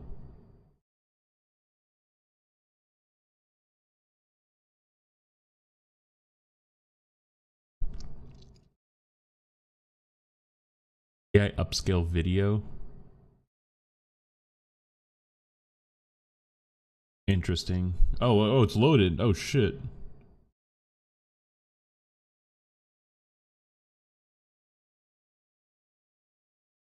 Analysis with expertise in selected knowledge base, animated by the audio to face 2D.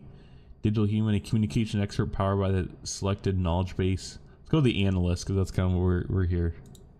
We try and do here. Your voice input will be recorded and collected. I have to let's just go basic LM.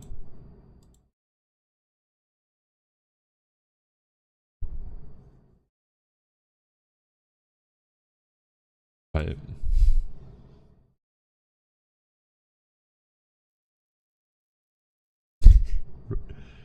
Like heads like tweaking out. I'm here to help answer your questions about NVIDIA's products and technologies.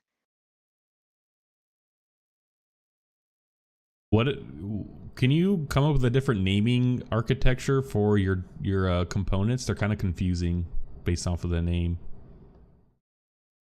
I can explore alternative naming conventions for my components to improve clarity and ease of understanding. Yeah, let's explore that. Like, what's the DGX, HGX mean? Like, there's too many different naming conventions. Like, you need to simplify it. NVIDIA's DGX and HGX series are data center platforms for AI, HPC, and cloud computing, with DGX for smaller scale systems and HGX for larger scale, high-performance systems. That makes a bit more sense. What's the GX? What do the letters stand for in those? IGX stands for Industrial Grade Graphics Experience, a platform from Nvidia that enables organizations to add proactive safety capabilities to their Of intelligent course, they also have environments. an IGX. What about HGX and DGX? What do they stand for? GX and DGX are Nvidia's product lines, with GX standing for Graphics Extreme and No. DGX standing for Data Center GPU Extreme. What about HGX? HGX stands for High Performance GPU Extreme and is a data center platform from Nvidia. What about BGX? Just making them up. BGX stands for Bluefield GX, a data center platform from Nvidia that combines a GPU with a network processor and a security processor. What about XGX? XGX is not a known Nvidia product or technology, but it's possible it's a custom or proprietary solution. Yeah, let's brainstorm a custom one. What would XGX stand for if it were a custom solution? You could make it up. I'd be happy to help with that.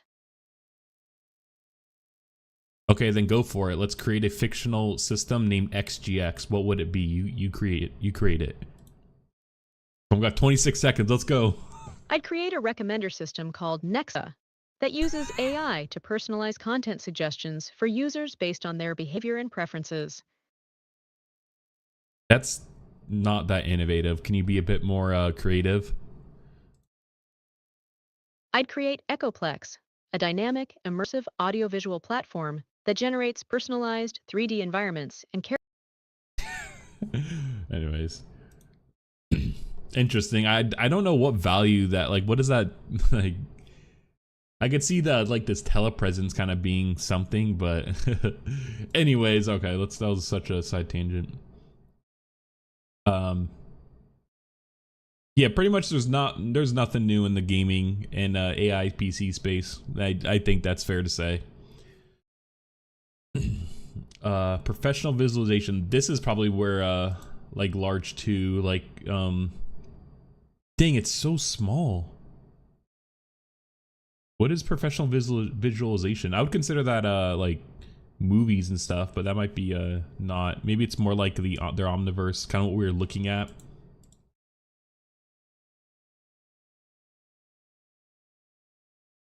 Nvidia NIM.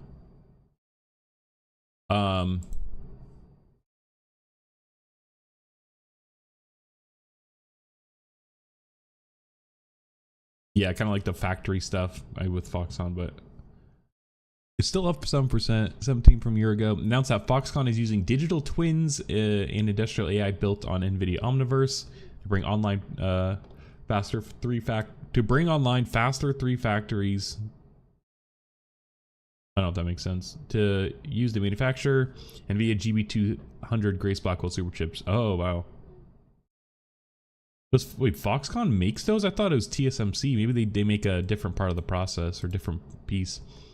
Revealing that lead industrial manufacturers in India, including reliance on Ola Motors, and Japan, including Toyota, Yasukawa, and 7 and I Holdings, are using Nvidia AI and Omniverse to automate workflows and drive more efficient operations.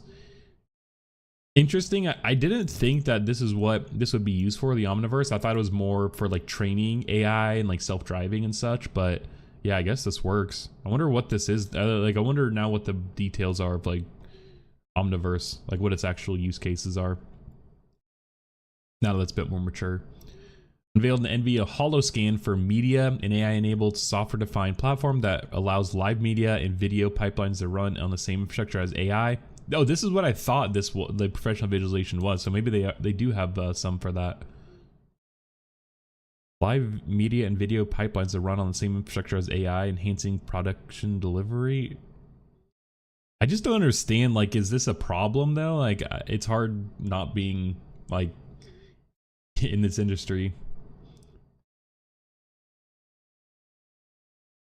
Automotive and robotics. I imagine that this is going to continue to grow. Yeah, 30% from the previous quarter and 72% a year ago. Yeah, this is going up. Revealed that Volvo is releasing new electric SUV built on NVIDIA accelerated computing. And I think not only robotics, but automotive, because as we move towards like self-driving and such, we need compute in the cars. And NVIDIA, I think I don't know. I feel like Tesla used like a custom Nvidia or like a heavily modified Nvidia card, but I could be wrong. But it's kind of like for things like that for cars. And like this accelerated, like cars have computers in them, and they're gonna have to get more powerful in order to sustain, like self-driving decision making, and the growing suite of like entertainment options. But I think also just AI being used in the car more, like self-driving, lane change assist, stuff like that. Introduced Project Groot, an AI simulation tool for robotics learning and humanoid development, and new generative AI tools and perception workflows for robotics developers. AI simulation tools for robot learning, that's cool. Announced that Japanese and Indian companies, including Toyota and Ola Motors, are using Nvidia Isaac and Omniverse to build next wave of physical AI. I wonder what Nvidia Isaac is. They didn't link to this, which is interesting. AI robotics platform, I see. Yeah, this is what, like, no company has this, like these platform kind of products. This is cool. They have like robot or a Lego Jensen. I want a Lego version of myself. Cool. And we kind of already looked at this here. Do you want to see if they have a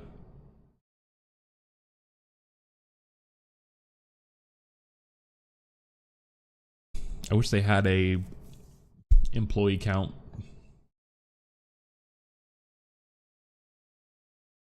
Interesting that stock-based compensation is going down. This is interesting.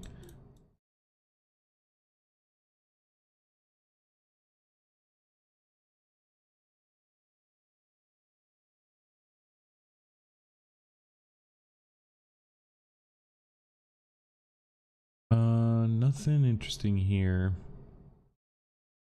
I've already looked at most of this.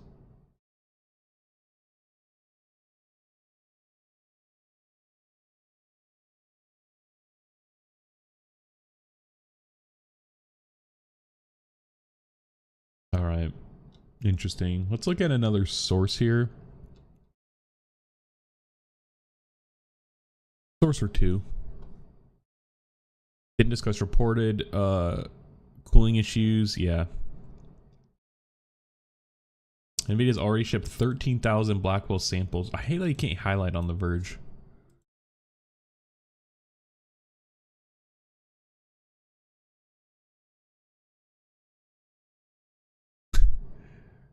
Like extension, it kind of allows like that's so crazy. I still can't do it. Anyways.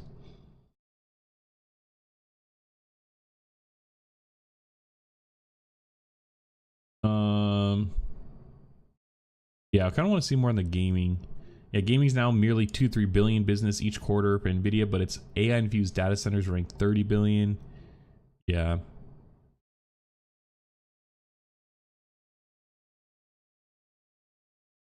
Though AI is nowhere as big of business yet for Nvidia's rival AMD, the company is seeing similar shift and is similarly changing its strategy to revolve around AI.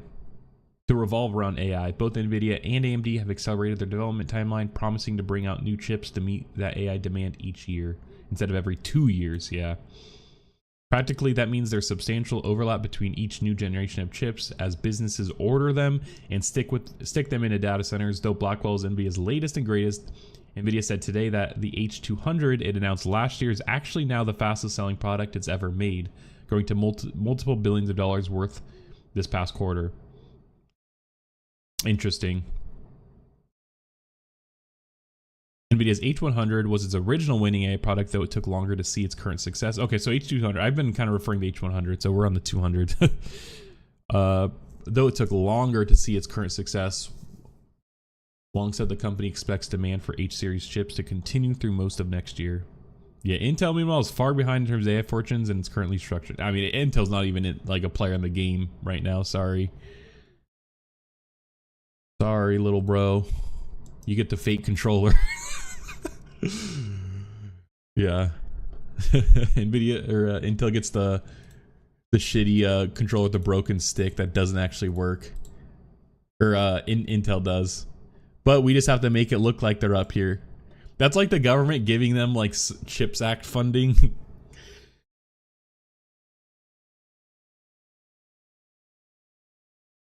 Oh my gosh, now the thing is, yeah. Like every website has like a different like layout to be able to fit this stuff on screen. Is the mini screen, the short screen.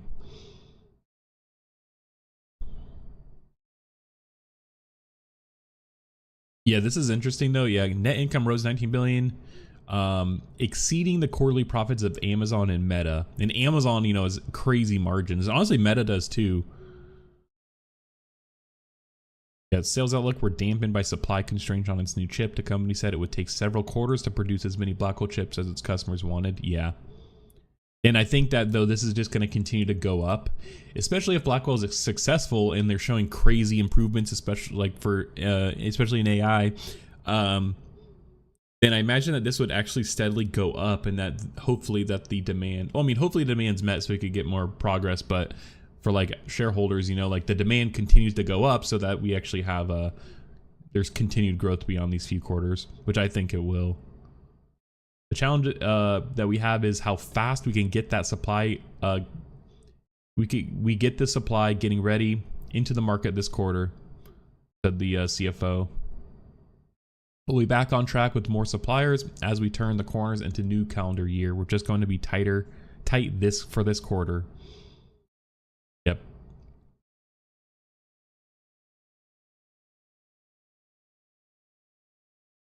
Nvidia faced government inquiries into its sales practices. The Justice Department, the European Union, and Britain and China have all been looking into its business, so that it will provide any information that regulators need.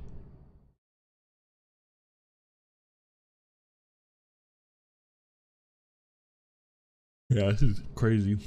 Crazy growth. All right.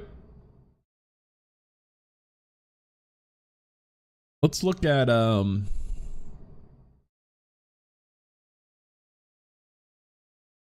this generative AI in the enterprise report by Menlo Ventures,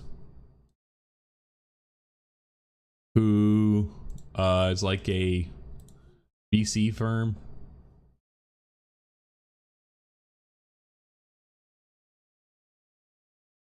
Yeah, I mean, Anthropic, Chime.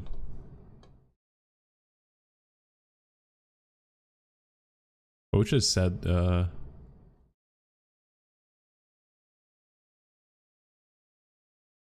what companies they've worked with. Portfolio, here we go. Oh, Pinecone. AI vector database.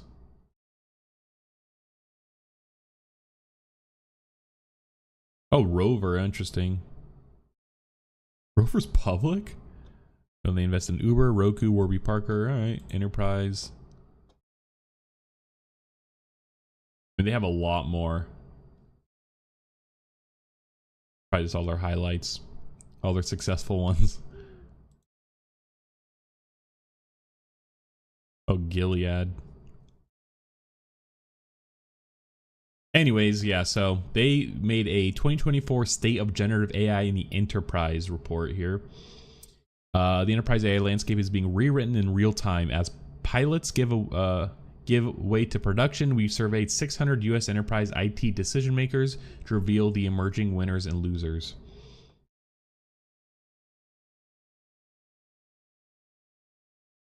All right. From pilots to production, 2024 marks the year that generative AI became a mission-critical imperative for enterprises. The numbers tell a dramatic story. AI spending surged to $13.8 billion this year, more than 6 times the $2.3 billion spent in 2023. A clear sign that enterprises are shifting from experimentation to execution, embedding AI at the core of their business strategies. Yeah, this is a big boost, and it's interesting because it's still not even that much, like realistically, but it's like growing like crazy. So I'm curious what this would be come end of this year. Yeah. It reflects a wave of organizational optimism. 72% of decision makers anticipate broader adoption of generative AI tools in the future. This confidence isn't just speculative. Generative AI tools are already deeply embedded in the daily work of professionals, from programmers to healthcare providers. Yeah, I will say, like, I work, more for mid-market companies, like smaller, and though my last company, we were not using AI at all, and we really couldn't, because of policy. Like, they are creating policy. They were too slow to come up with policies to support, and it was also expensive, and like we were in a bit of a downturn in the market. So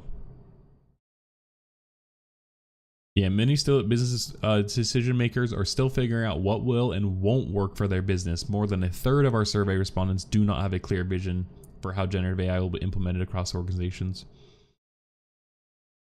Yeah. 24 report expanded to include 600. Okay, here, let's get into the juice. Generative AI spending signals growing enterprise commitment. Today, 60% of enterprise generative AI investments come from innovation budgets, reflecting the early stages of generative AI adoption. However, with 40% of generative AI spending sourced from more permanent budgets, 58% of which redirected from existing allocations. Businesses are demonstrating a growing commitment to AI transformation. Interesting. Training and deployment, that's interesting too. This is in millions. Okay.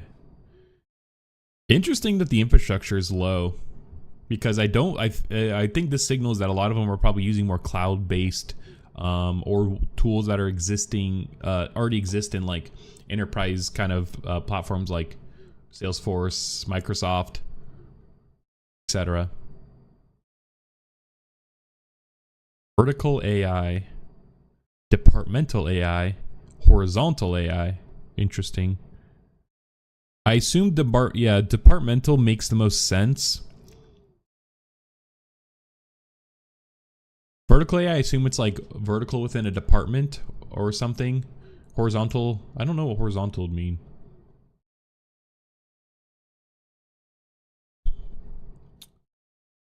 Yeah, I think optimizing workflows across sectors, paving way for broader innovation. The following sections will explore two critical dimensions of enterprise generative AI adoption. Application layer, where the first breakouts are emerging and greenfield markets are unfolding for startups, and modern AI stack, where LLM Armbrace is reshaping the competitive landscape, where specific infrastructure patterns are gaining widespread adoption. Yeah, that's an interesting way to break it out.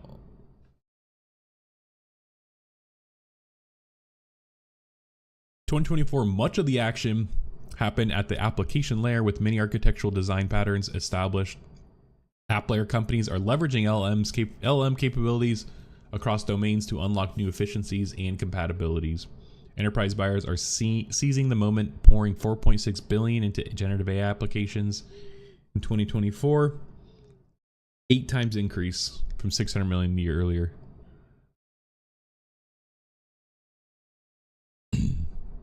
Companies aren't just spending more, they're thinking bigger. On average, organizations have identified 10 potential use cases for this transformative technology, signaling broad and ambitious goals. Nearly a quarter, 24% of these, are prioritized for near-term implementation, highlighting strong momentum towards practical deployment. A third of them are still being prototyped. Here we go. This is what I want, the most valuable use case, because spending is whatever, but like I want to see how it's actually being used, if it's actually being like creating efficiencies, like allowing employees to be more productive.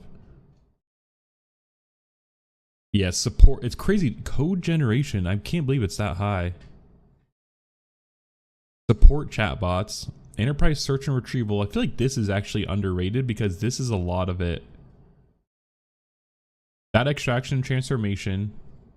One's interesting too, but a lot of times like this is already automated, and so I don't know how, like, what more value adding an AI on top of this,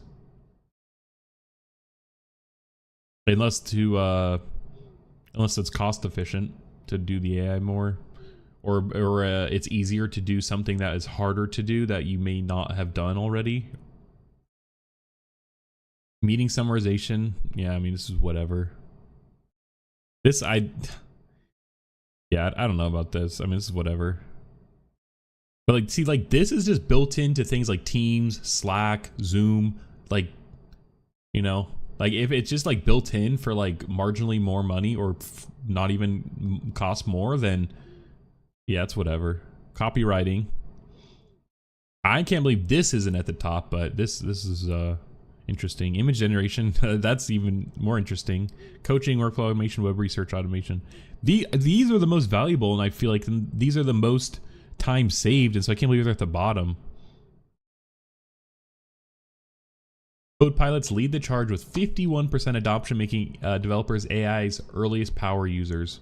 Yeah, that makes sense though, I guess, actually, thinking about it more. GitHub Copilot's rapid ascent to a $300 million revenue run rate validates its trajectory, while emerging tools like Codium and Cursor are also growing fast. I need to give Cursor a try. I've heard a lot of good things about Cursor.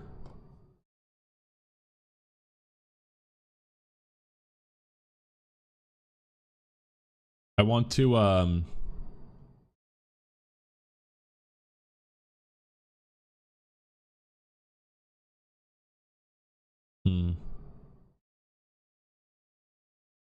want to give I want to redo my start page and try and do it mostly with AI. But yeah, I might give Cursor a try. Cursor is like an IDE, I think. That's like code generation. Yeah, AI code editor. Close some tabs here. All right.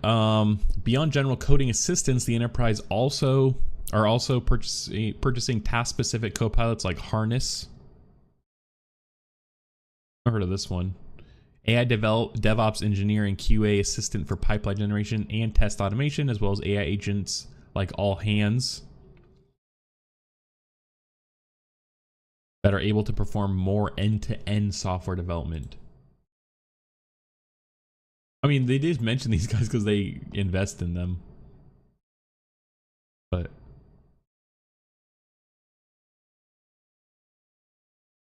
it's cool. I'm gonna try this. I'll sign up for this.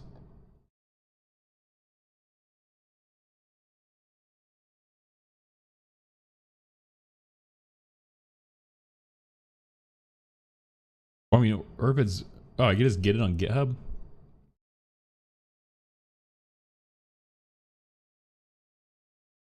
Python.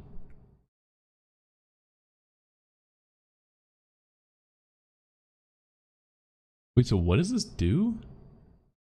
A platform for software development agents powered by AI. Open hands agents can do anything a human developer can. Modify code, run commands, browse the web, call APIs, and yes, even copy code snippets from Stack Overflow. That's cool. Oh yeah, you just run it in Docker.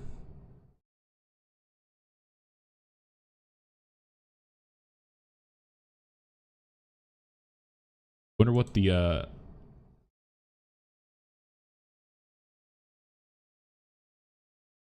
don't really have any options models. Oh, DeepSeek. We'll actually look at DeepSeek after this.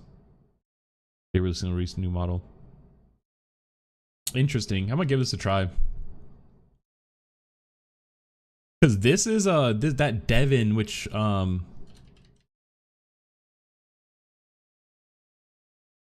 this seems like a simpler version of this.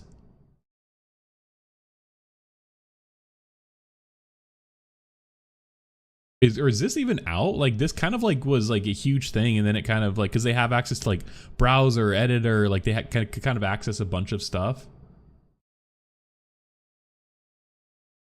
Personal assistant tasks. This is what it seems like it'd be cool to do here.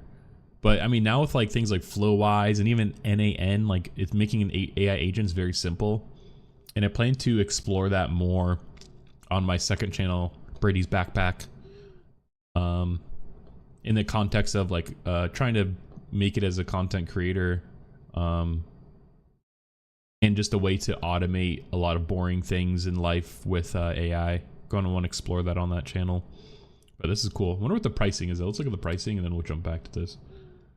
Oh, they don't even have... I swear I requested access though. I signed up a long time ago. Like as soon as it came out, I signed up. A cool picture. I don't really know what it's supposed to be.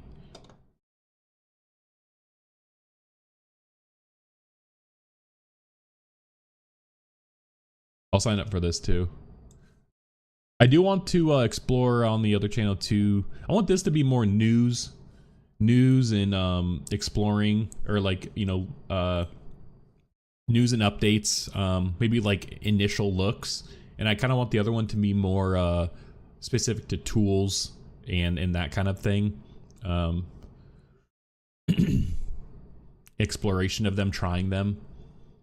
And I think that reviewing software like that is, I think there's a market for that.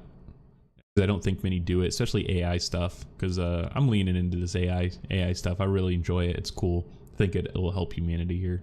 So I want to be a part of it in some way, if not working in the industry. Anyways. Yeah, I want to look for more AI agent frameworks that are like low code, like Flowwise too. Like this all hands thing is cool. This is what I'm talking about. Let me put this in the other tab though, so I have this in cursor. It just sucks though that all this AI stuff is pretty pricey. Because I mean it makes sense because of the compute power, but I guess even if you're using like your own API key and stuff, like you still have to pay for it.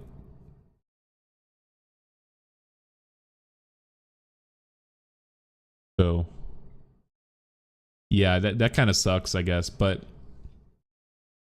I think we'll get past that where there's more open source stuff, and I'm sure there is. I mean there is, but yeah. All right, support chatbots have captured significant usage with 31% enterprise adoption. I feel like is the number one, and I can't believe this is like the lowest. These applications deliver reliable 24/7 knowledge-based support for internal employees and external customers. Acera, Decagon, and Sierra's agents interact directly with the end customer, while Observe AI supports contact center agents with real-time guidance during calls. But notice though the agents, everything is agents here. Like a lot of this is agents, which is interesting.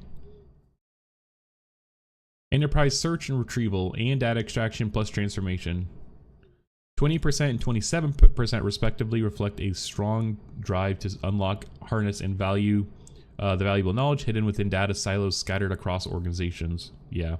Solutions like Glean and Sauna connect to emails, messengers, and document stores, enabling unified semantic search across disparate systems, delivering AI-powered knowledge management. I wish there was a more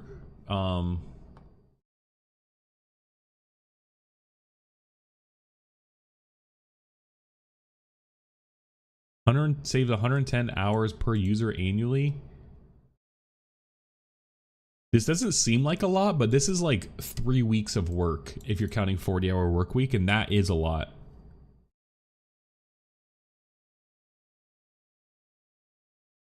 Apps.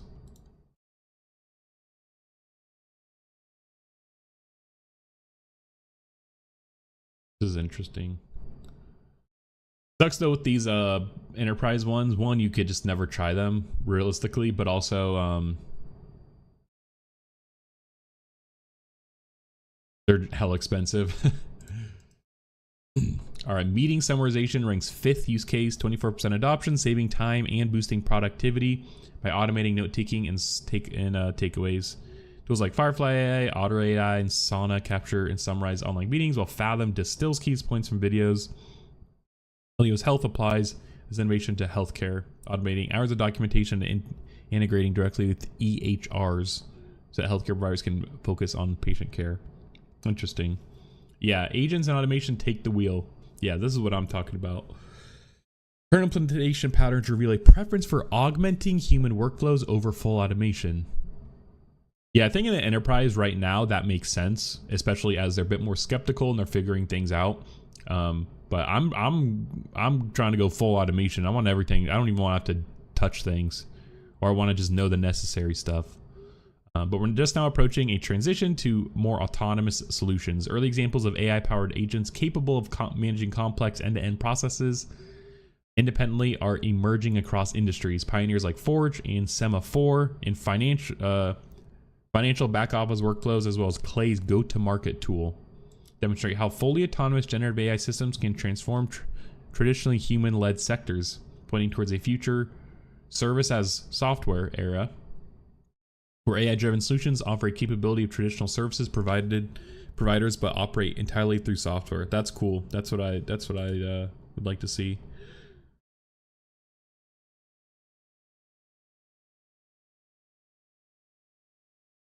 Yeah, we're like, look how expensive this is. There's a pretty generous free tier though, and they have rollover credits, which is crazy.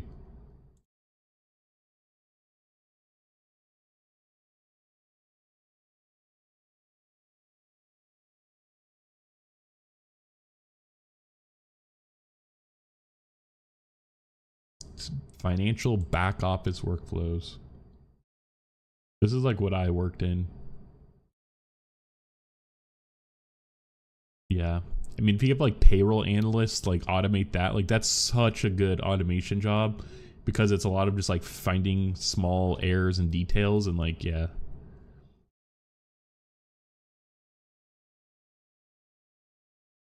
Yeah, invoice reconciliation. I think though, you know, the underrated part of LLMs is like they do have pretty like okay reasoning. So like, or like prediction or decision making. I mean, they definitely have good prediction because that's kind of what they are. But like, you know, using the LLM as a router to something or something like that, it's kind of underrated for that. In the Flowwise, this like low code kind of workflow agent builder, you could use a LLM to reason as to what to go, like where to go next in like a workflow. So you could be like, hey, you could give it situations and then you could kind of be like, otherwise like leave it up, you know, move it where you best feel like it could go next. And then it could kind of use its quote unquote thinking power to decide. Build versus buy, case-by-case approach. When deciding to build or buy, companies reveal a near split. 47% of solutions are developed in-house, while 53% are sourced from vendors. This is a noticeable shift from 2023, where reported that 80% of enterprises relied on third-party generative AI software, indicating an increasing confidence and ability for many enterprises to stand out up to their own internal AI tools, rather than rely on external vendors. Yeah, interesting. Enterprises prioritize value over quick wins in generative AI adoption. That's how it should be. Yeah, easily quantifiable ROI. I mean, that's, I don't know. I feel like this is a no-brainer. Customizable for my org industry. Selection, this is selection criteria for the tools. Yeah, I think they're not in, I think part of it is because they're also expensive, like I was saying, and so they need to have an easily quantifiable return on investment. Otherwise, it's hard to justify the spending of the money. Performance and accuracy, far third.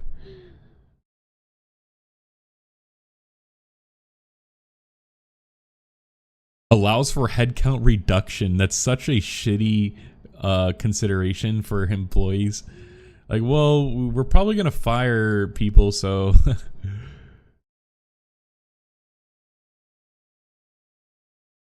they may miss crucial pieces of the implementation puzzle for ROI and customization. Often organizations discover too late that they've underestimated the importance of technical integration, ongoing support, and scalability.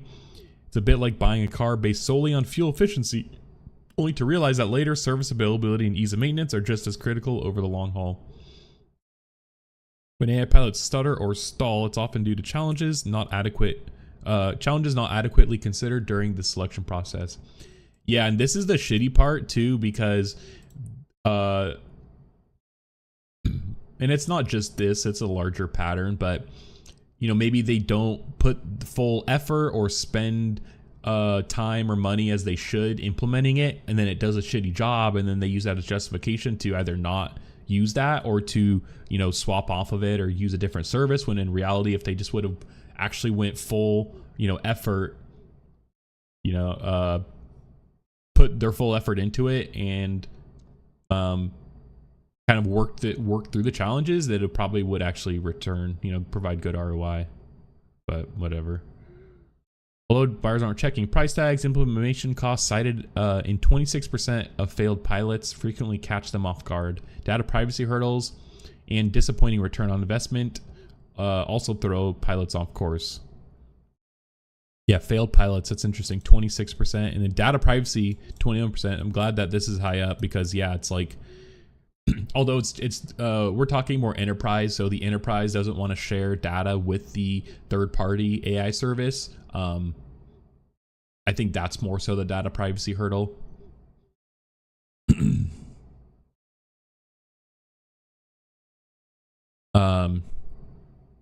Technical issues, especially on hallucinations. Yeah, I mean, round out the top reasons for failure.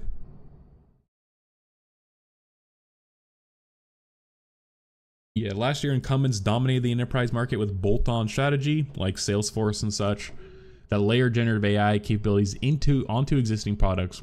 We predict startups would increasingly gain ground, and this year's data validates our thinking. While 64% of customers still prefer buying from established vendors, citing trust and out-of-box functionality, incumbent dominance is starting to show cracks. Our data reveals a growing dissatisfaction. 80% of decision makers express disappointment with incumbent offerings, while 40% question whether their current solutions truly meet their needs, signaling the opportunity for innovative startups to take their claim. Yeah, and I think like it's like Salesforce, Microsoft, like it's the incumbents, like the they might even have it down here. Oh no, they don't. But the existing large tech companies that are intertwined in enterprises business that is hard to get off of. I imagine they're talking about that. Which it's like the large CRMs, Salesforce, Microsoft, maybe Google. I don't know if SAP has an offering, Oracle. Generative AI spend by department. IT makes sense. Product engineering makes sense. Customer support, sales, data science. Surprised data science is this big, actually.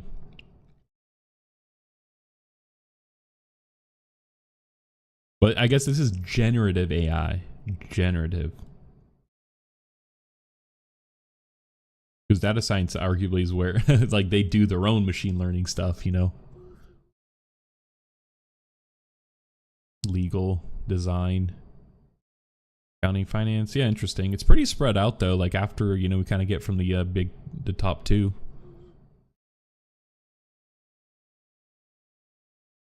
Rise of vertical AI applications. So vertical is like a specific vertical then. So like, yeah, healthcare or legal. Interesting. Media entertainment. Oh, Descript. I looked at that considering as a potential AI video editor for my streams, but again, it's really expensive. It's very expensive, especially for long streams like this. Like it's hard. We've got Midjourney. Logistics. Interesting. Education, which we actually kind of covered earlier. Magic School. I like the name of that. Public sector. This is gonna grow quick, I think. Public sector. Bio. I think bio should grow quick too, because I think there's a lot of application considering how well generative AI could like synthesize data.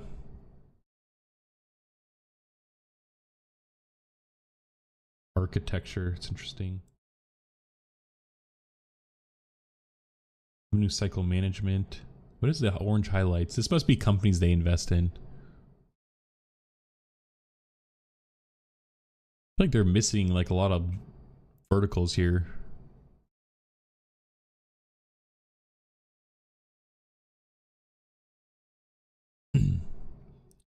Healthcare, traditionally slow to adopt tech. Healthcare is now leading generative AI adoption with $500 million in enterprise spend. Legal, historically resistant to tech. It's funny. The legal industry, 350 million in enterprise spend, is now embracing generative AI to manage massive amounts of unstructured data and automate complex pattern-based workflows. Yeah, this is like legal deals with so much like paperwork and like text-based, stuff. And that would be it's perfect for AI to synthesize stuff like that and help with them. Litigation and transactional law. Financial services with its complex data, strict regulation, and critical workflows. Financial services, 100 million enterprise spend, are prime for AI transformation. Yeah, but it's probably because it's so complex. That's probably why it's a bit lagging behind. It's going to take a bit more effort. Not as easy, maybe. But I assume healthcare actually would have similar problems with like HIPAA and that kind of stuff, but maybe not.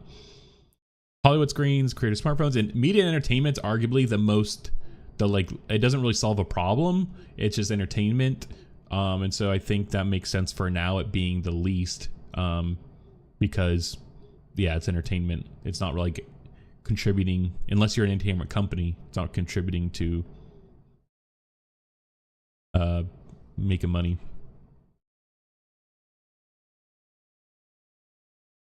Well, there's like just popping off today. I'm getting so many news notifications, especially in like China or the Ukraine war. SEC Chair Gary Gensler is stepping down, which I guess was expected at the end of the Biden administration.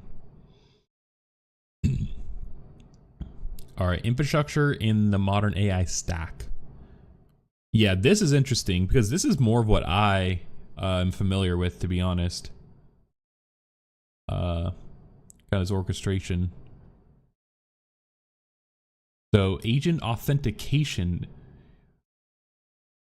That's interesting because I want them, because I for my email, they don't have an API or anything, but I want to be able to potentially have the AI like help manage email. And so I was like, I wonder if I could just have it use a web browser to log in, and then have it just scan the emails, and then even use something like Anthropic's like computer control, stuff like that.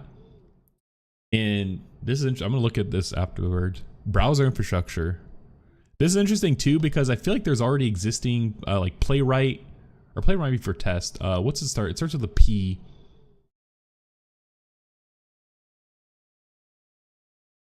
I can't remember.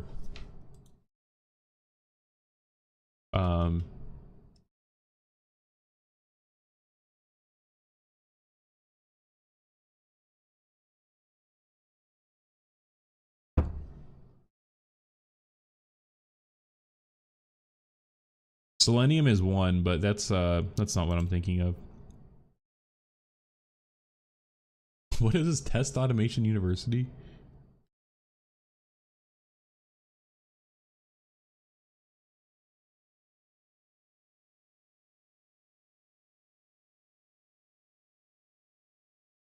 Puppeteer, that's what I was thinking of. Puppeteer. What is Playwright?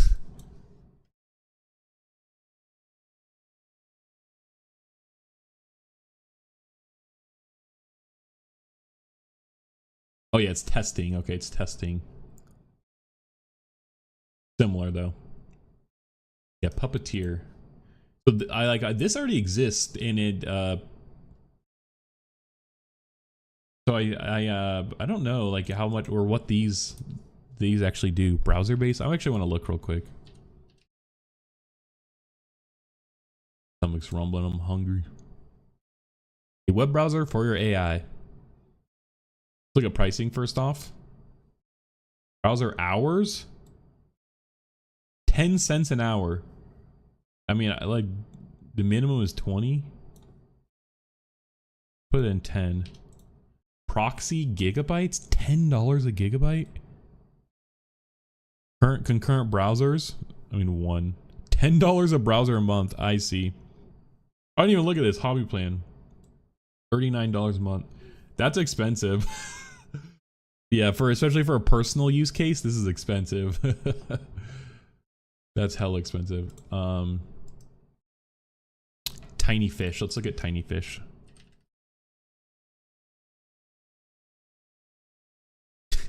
It's like games. Tiny Fish AI. Is that what it's called? Yeah, Tiny Fish. Powering AI agents. Agent QL. There's nothing else on this website.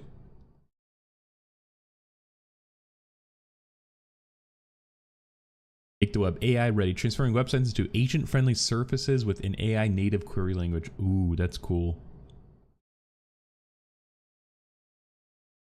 Look at pricing.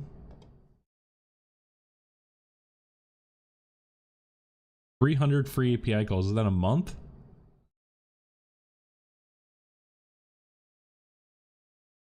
$0.02 an API call? Oh, this is hella cheap. Oh yeah, okay. Cool, this one's like legit. All right, I'm gonna save this one.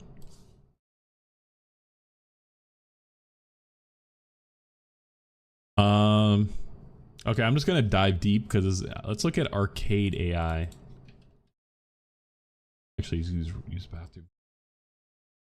Let's do a quick check-in on all the streams we got going on. Okay, doing good, doing good.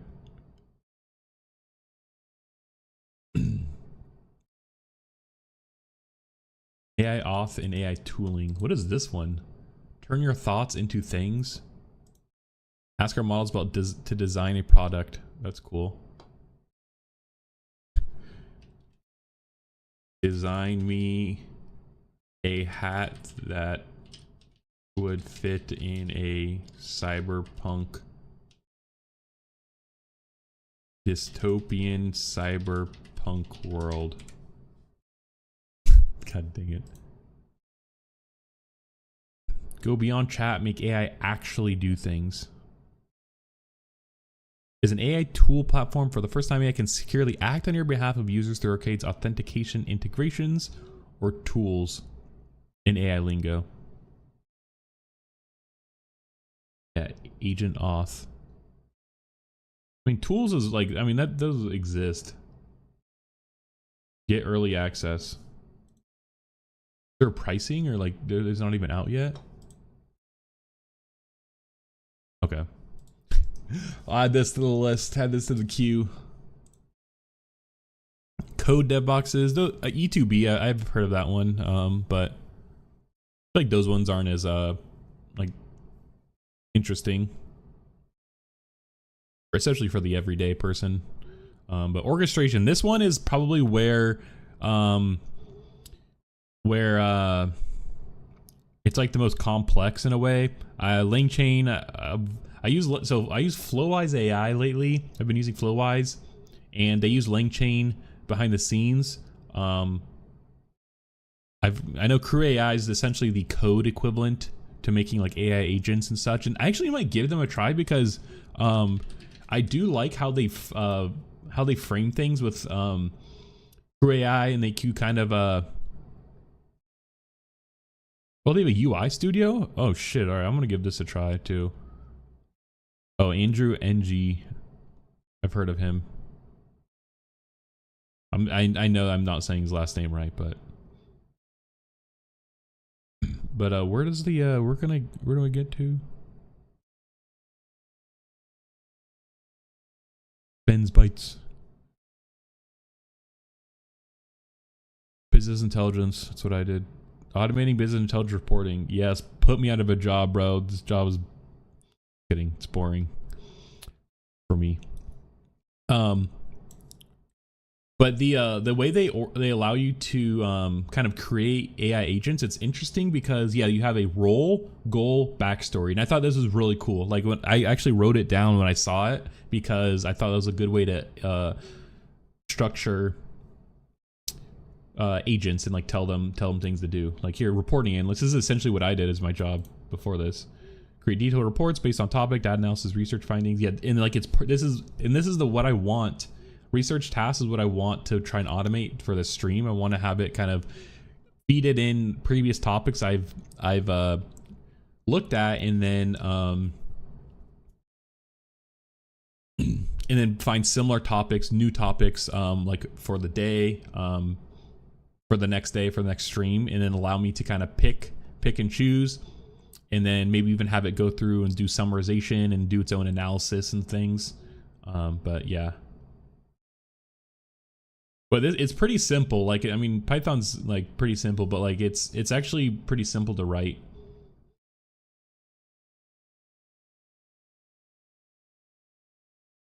So I might give this a try too.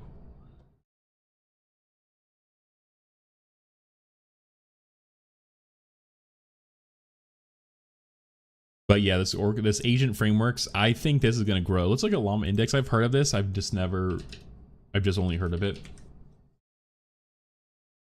Knowledge-based assistance.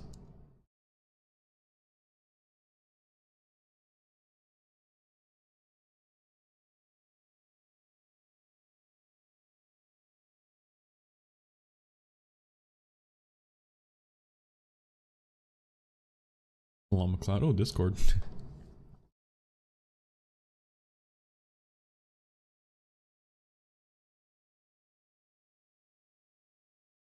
Fast and secure knowledge management for AIs. Yeah, this seems a bit more focused, but I guess full stack apps over your data with features like multiple retrieval. Yeah, it seems a little bit more focused on like knowledge based stuff.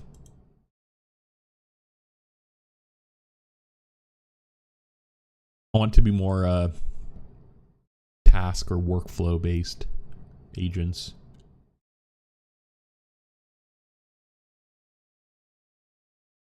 Interesting.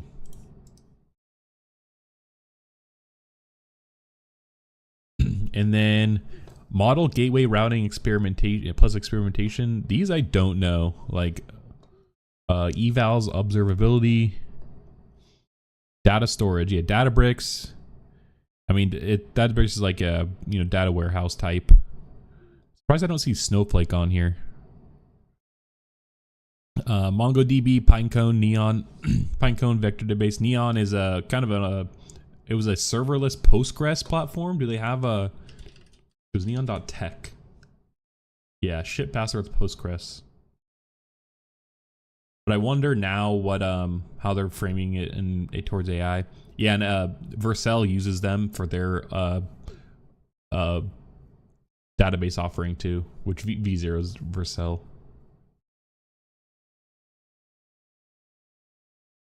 Maybe it's just because it's quick, because it's on the edge. It's like serverless that it's good for AI. I don't know what like the use case for AI is.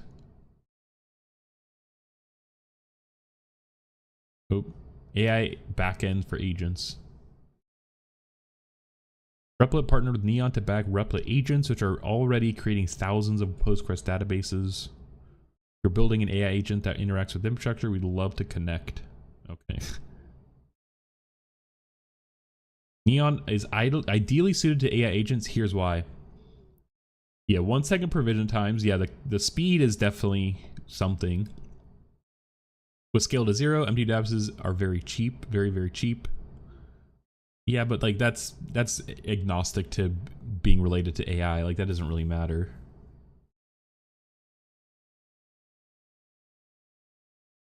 Straightforward API that even AI agents can use. Yeah, but again, like this, most places is a simple post or GET request. Like the API is very simple. Even if you're gonna in most support sending SQL or like raw SQL, that's it.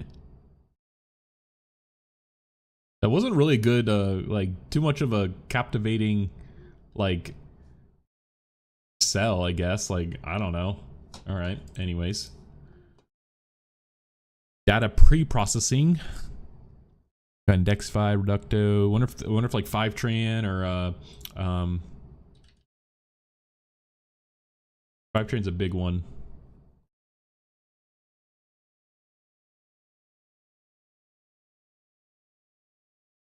Yeah, looks like OpenAI is using them, so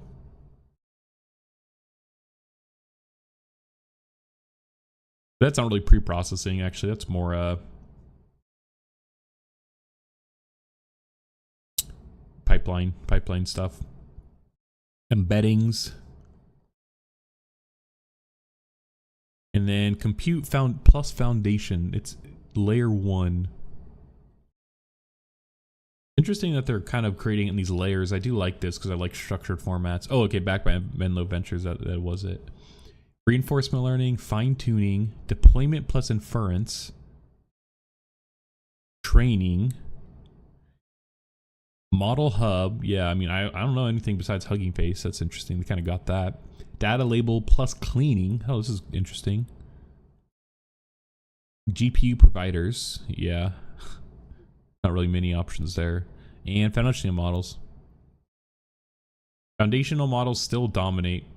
LLM layer commands 6.5 billion of enterprise investment. However, through trial and error, enterprise increasingly understands the importance of data scaffolding and integrations and building sophisticated compound AI architectures that can perform reliably in production, not just as one-shot demos. Multi-model strategies prevail as OpenAI cedes ground to Anthropic. Rather than relying on a single provider, enterprises have adopted a pragmatic multi-model approach. Yeah, and even in my own personal use, I don't know if I've favored one or the other. I mean, I've been using like Mistral, and I've been using a Llama fork. I can't remember what it's called. It starts with an H. I've been using Claude and OpenAI, or and ChatGPT. But really, I use it in a local, so I use the API. So, which is great because it allows you to, one, it's cheaper if you don't use it, all the time. I think it's just cheaper in general. If you're not, if you're using it more, you want to use other platforms, because otherwise you'd have to it's like $20 per. So yeah, using it locally allows you to kind of jump around. Research shows organizations typically deploy 3 or more foundation models in their AI stacks. Routing to different models depends on the use case or results. This strategy extends to the open versus closed source debate. Interesting. Where preferences have remained stable despite heated industry discussions, closed source solutions underpin the vast majority of usage with 81% market share, while open source alternatives led by Meta's Llama 3 hold steady at 19%, dropping just 1 percentage point in 2023. I think, though, the issue is that the closed source ones are provide an API and a very easy use, and they're also the largest ones. And Llama, it's like you kind of have to figure out where to use, like how to make an API, and like it's a lot more work and tooling potentially. Whereas like it just with OpenAI and Anthropic, you could just connect to the API and be good. Even like Mistral, and Mistral's open source actually, I think.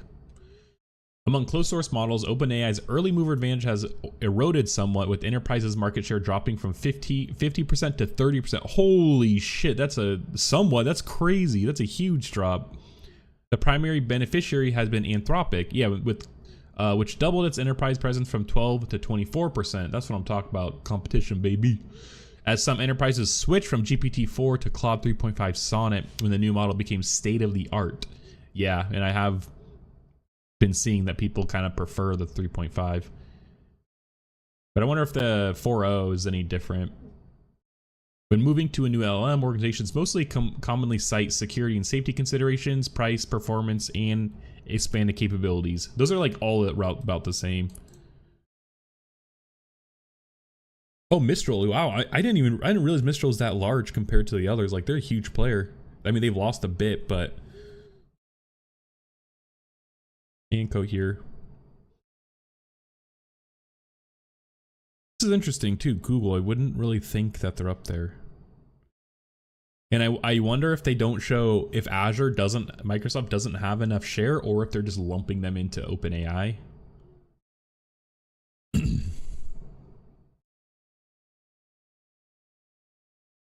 Interesting that this stayed the same. Design patterns. Yeah, retrieval augmented generation. This is probably in correlation with this enterprise search up here. Because that's what RAG really thrives in, is being able to grab factual stuff from your existing documents and knowledge base.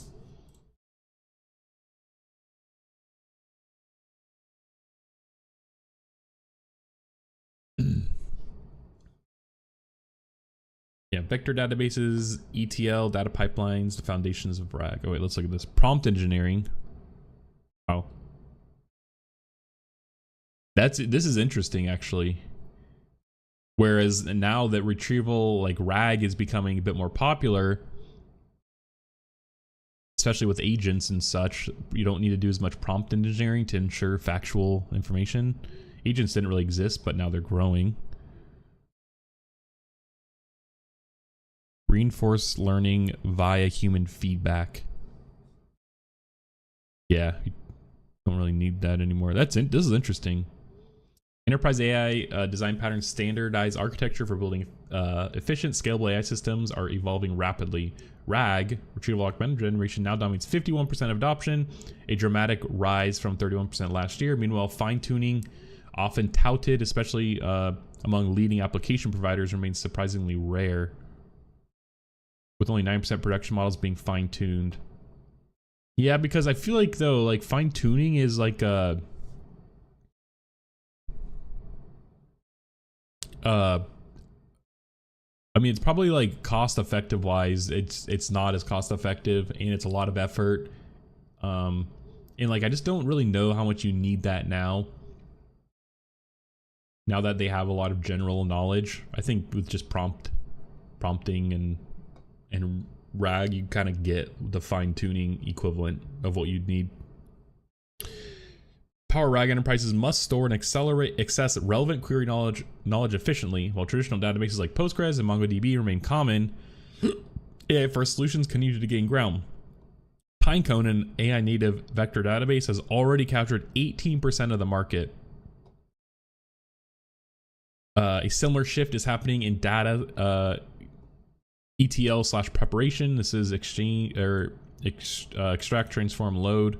Traditional ETL platforms, Azure Document Intelligence, still account for 28% of deployments, but specialized tools like Unstructured, designed to handle the nuances of unstructured data in documents such as PDFs and HTMLs, are carving out their own space with 16% market share across the stack. Oops. All right. Here we go. Finishing off here. Our predictions. Yeah, I agree with this too. Drawing on the data we've shared today and the trends we've observed, is as investors, these are our predictions. Agents will drive the next wave of transformation. I hope this is the case, because agents, I like the idea of them. I think that they're a good framework for now. Agentic automation will drive the next wave of AI transformation, tackling complex multi-step tasks that go beyond the capabilities of current systems, focused on content generation and knowledge retrieval. Platforms like Clay and Forge foreshadow how advanced agents could disrupt the $400 billion software market and eat into the $10 trillion US services economy. This shift will demand new infrastructure, agent authentication tools, tool integration platforms, AI browser frameworks, and specialized runtimes for AI generated code. Yeah, I think really the tool integration and browsing are the big two. Because tools is essentially the tools that the agents has at its disposal. So arguably a browser is a tool. It could be like a browser, an API, so like search engine, maybe like weather, like an email API, like stuff like that are kind of, I would consider tools. And so this is going to be the big part. And agent authentication is less relevant if you're using an API, because you just use an API key and it's pretty straightforward. There's like nothing crazy there. I think it's more so for going into personal applications and things that don't generally have an API, like your computer.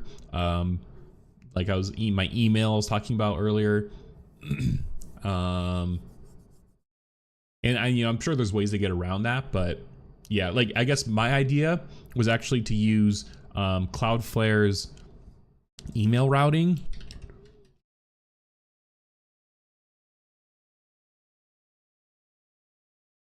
Because I use this personally to like just use my own domain, but also have it forward it to my email. And yeah, you could process emails programmatically, and you could use, I'm pretty sure you could use Cloudflare Workers, and with Cloudflare Workers you could access access AI, so you could essentially process your email.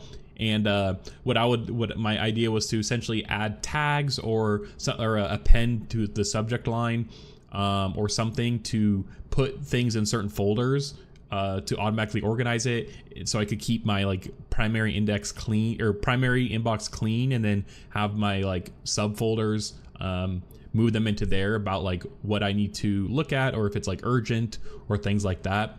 And it allows you to kind of like skip the authentication issue I was kind of talking about.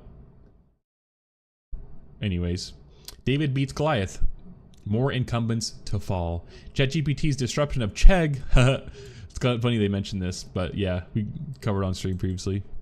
ChatGPT's disruption of Chegg and Stack Overflow this year was a wake-up call. Chegg saw 85% of its market cap vanish. They're essentially penny stock now, while Stack Overflow's web traffic halved. Other categories are ripe for disruption. IT outsourcing firms like Cognizant and legacy automation players like UiPath should brace for AI native challenges moving into their market. Yeah. Over time, even software giants like Salesforce and Autodesk will face AI native challengers. Yeah, I mean, Salesforce is deep in their AI stuff. They've even said that they're like an AI company now. Yeah, we got Agent Force. Yeah, I mean, they're deep in AI, so they might be okay, but I wouldn't be surprised if they lose some market share, kind of. I think that's more so what they're saying. Autodesk is interesting because I don't know what like 3D modeling, like architectural software.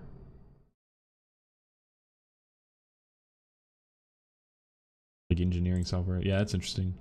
No relief in sight. The AI talent drought intensifies. We're on the brink of a massive talent drought. The tech industry will encounter severe scarcity as AI systems proliferate and become more sophisticated. This isn't just a shortage of data scientists, it's a critical gap in experts who can bridge advanced AI capabilities with domain-specific enterprises. The talent pool is already dangerously low. Brace for soaring competition and 2 to 3 times salary premium for already well-paid AI-skilled enterprise architects becoming the norm. Despite investments in training programs and AI centers of excellence, the gap will outpace these efforts, fueling intense competition for the limited talent needed to power the next wave of AI innovation. Ugh. But this is a good opportunity for those, you know, who want to get in on something early. I'm kind of looking into this right now.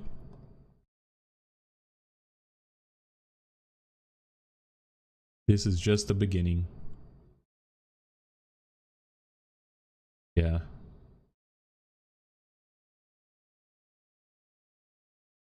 Yeah, AI powers of companies like Nike, Starbucks, and LG Electronics to craft personalized on-brand content at scale with typeface? Typeface?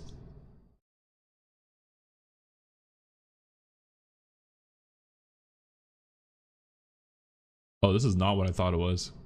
Create the way you imagine. What was it? AI? Personalized AI storytelling framework? Wait, storytelling for work. Okay. This is such an interesting product. Like, make corporations, allow them to make more performant advertising to tell a story. That's interesting.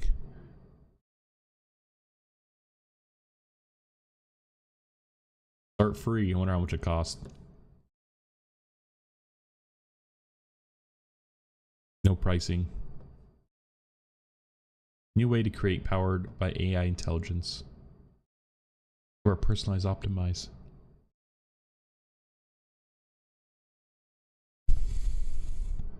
Yeah, interesting. AI in the enterprise is growing. It was interesting to get a look into what's going on though. What actually is growing and what's not, and what parts of it. Yeah, cool stuff. All right, let's close it out here. This is one of the longest streams yet. I have to go to the bathroom so bad. Let's look at just the new DeepSeek's model here real quick. I'll be right back though.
All right.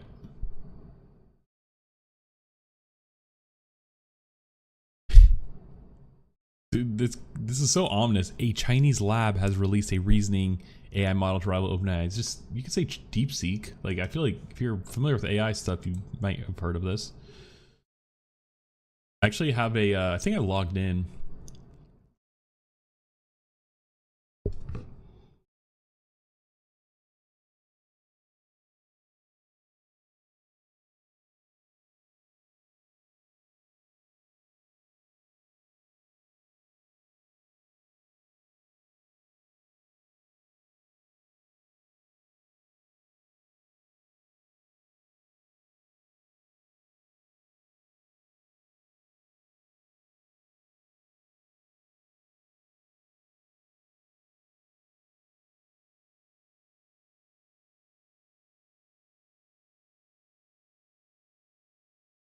Ugh, all right.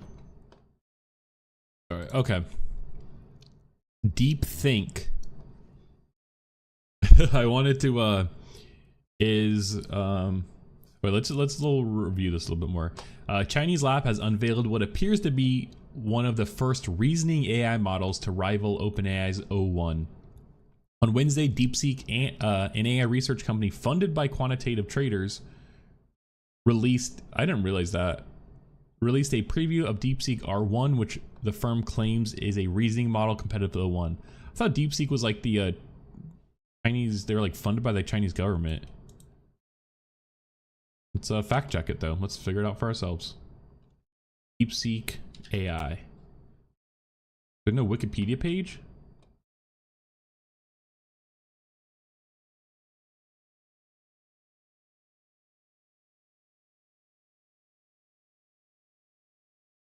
And I guess like when it comes to like China and AI, it's hard to know what to trust.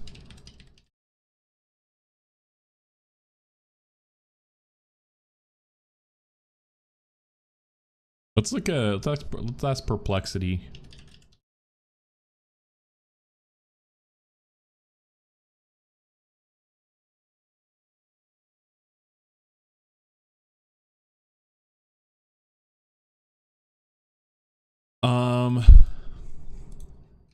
Who funds and supports DeepSeek, the AI, the Chinese-based AI company? Unlike most models, reasoning models effectively fact-check themselves by spending more time to consider a question or query. This helps them avoid some of initial pitfalls that normally trip up models. Similar to O1, DeepSeek-R1, it's interesting that they picked a 1, I guess reasoning 1, maybe, reasons through tasks planned ahead and performing a series of actions that help the model arrive at an answer. This can take a while, like O1, depending on the complexity of the question. DeepSeek-R1 might think for around tens of seconds before answering.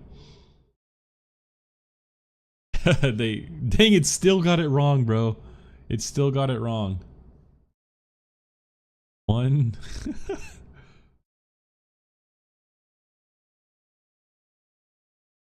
In the plural form, there are 3 R's, but the question is specifically about singular form, which has 2 R's. Ugh. DeepSeek claims that R1, or DeepSeek R1 Lite Preview, to be precise, performs on par with OpenAI's O1 Preview model on 2 popular AI benchmarks. AIME and Math, AIM and Math. AIM uses other AI models to evaluate a model's performance. What? Well, Math is a collection of word problems, but the model isn't perfect. Some commentators on X noted that DeepSeek-R1 struggles with tic-tac-toe and other logic problems, as does O1. DeepSeek can also be easily jailbroken, that is, prompted in such a way that it ignores safeguards. One X user got the model to give it a detailed meth recipe. And DeepSeek-R1 appears to block queries deemed too politically sensitive. In our testing, the model refused to answer questions about Chinese leaders Xi Jinping, Tiananmen Square, and the geopolitical implications of invading Taiwan. Yeah, and this is the problem. This is why, you know, the censorship is why it's not. It's like we don't want we don't want a censorship government You don't want a government that's, you know, known for censorship to be running our super intelligent AI. Yeah. Behavior is likely the result of pressure from the Chinese government on AI projects in the region. Okay, this may be, I should just kept reading. This will answer my questions. Models in China must undergo benchmarking by China's internet regulator to ensure their responses embody core socialist values.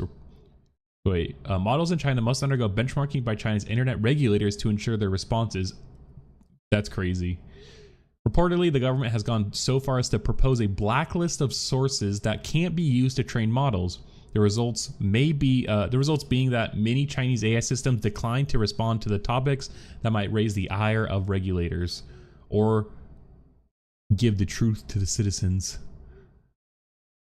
The increased attention on reasoning models comes as the viability of scaling laws. Long-held theories that throwing more data and computing power at models would continuously increase its capabilities are coming under scrutiny. A flurry of press reports suggest that models from major AI labs, including OpenAI, Google, and Anthropic, aren't improving as dramatically as they once did.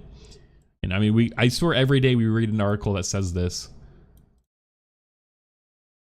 That's led a scramble for new AI approaches, architectures, and development techniques. One is test time compute, which underpins models like O1 and DeepSeek-R1, also known as inference compute. Test time compute essentially gives models extra processing time to complete tasks. Interesting. We are seeing the emergence of new scaling law. Microsoft Satya Nadella said this week during a keynote at Microsoft's Ignite conference referencing test time compute.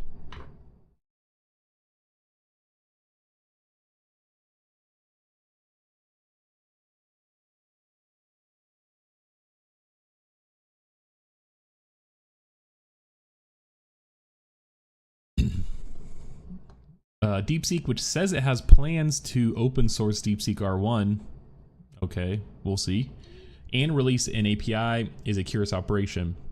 It is backed by High Flyer Capital Management, a Chinese quantitative hedge fund that uses AI to inform its trading decisions. That's what came up, actually. It was High Flyer.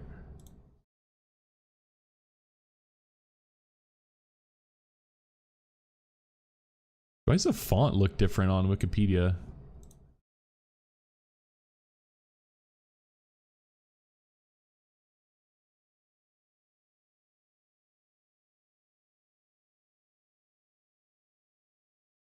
(2015). Interesting.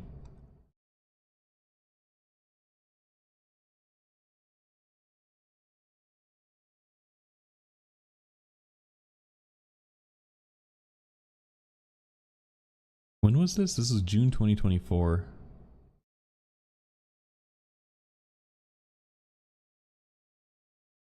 Wish I linked to this Waterloo study.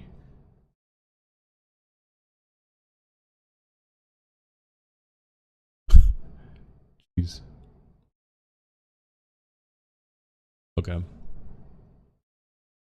One of DeepSeek's first models, a general-purpose text and image analyzing model called DeepSeek V2, forced competitors like ByteDance, Baidu, and Alibaba to cut the usage prices for some of their models and make others completely free.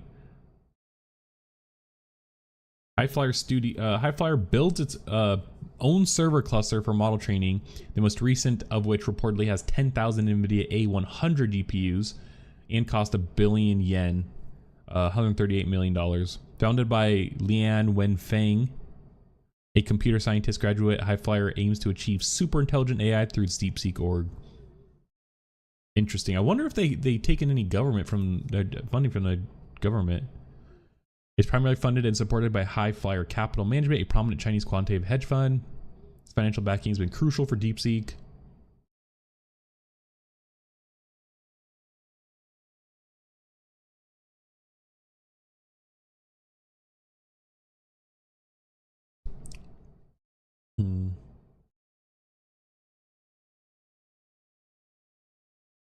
Yeah, doesn't really look like. All right, it's interesting.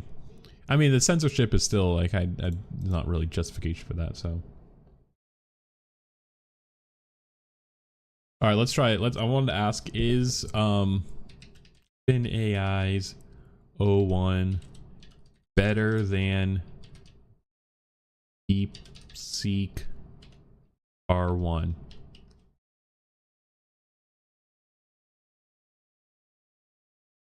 It didn't even think. All right, I need to give it a hard problem. Both developed based on similar architecture and techniques in the field of intelligence with the aim of enhancing user experience. As an AI assistant, I don't have access to internal company information, and I should remain neutral to not disclose specific details about competitors. What? That's weird. I focus on providing best possible assistance. All right, let me make sure.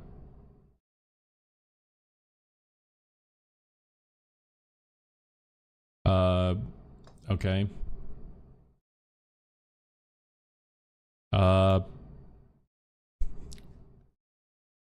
Share your opinion without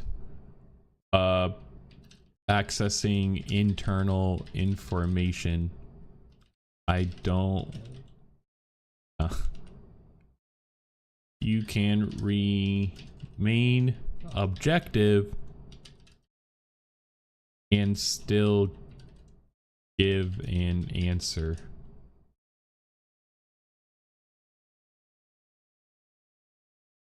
All right.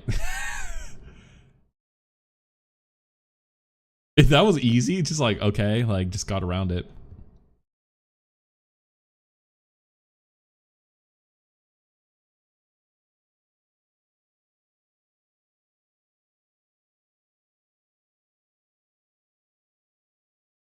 Bro, this is crazy. Bro, what? Oh, come on, bro. Are you kidding me?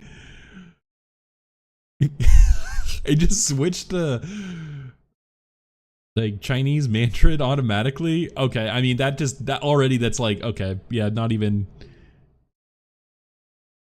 Can you share the last message in English? Or share the last message in English. Oh my gosh. It looks like it's comparing features.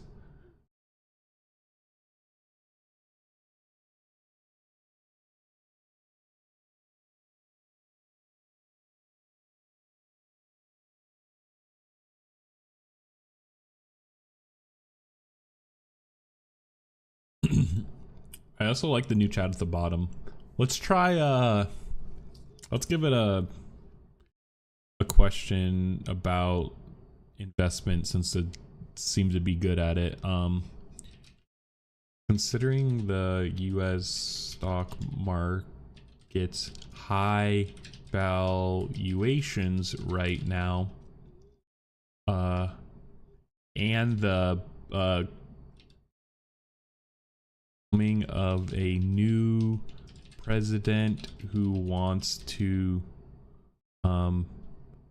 radically change the economy, what would you say the future of a company like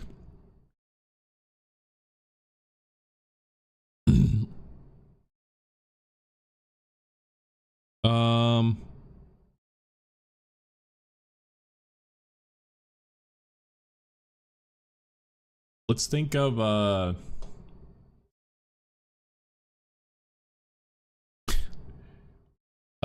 what's like an AI derivative? I don't want to say Nvidia, but let's think about someone that's like slow. Let's do Cloudflare.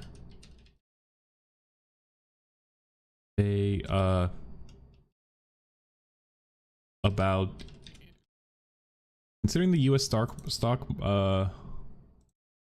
markets, oh, I spelled that wrong, markets high valuations right now, and the coming of a new president who wants to radically change the economy, what would you say about an investment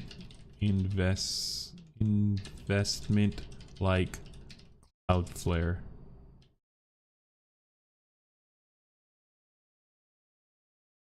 It always starts with all right. So the user is concerned about high valuations in the US market and the incoming president's plans to change the economy. They're asking about investing in Cloudflare in this context. First, I should consider the overall market valuation. Right now, the US markets are pretty high, which could mean there's a risk of correction, but markets can stay high for longer than people expect.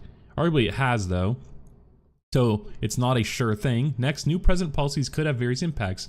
The policies are pro-growth and tech-friendly that could be good for companies like Cloudflare, but if there are regulatory changes or increased taxes, that might pose a challenge. So, I mean, there isn't. This is more so. I mean, tech-friendly is loose. Now looking at Cloudflare specifically, is a company, it provides DNS, PD sector generally growing, so that's positive. Cloudflare has shown solid growth and is well positioned in its market.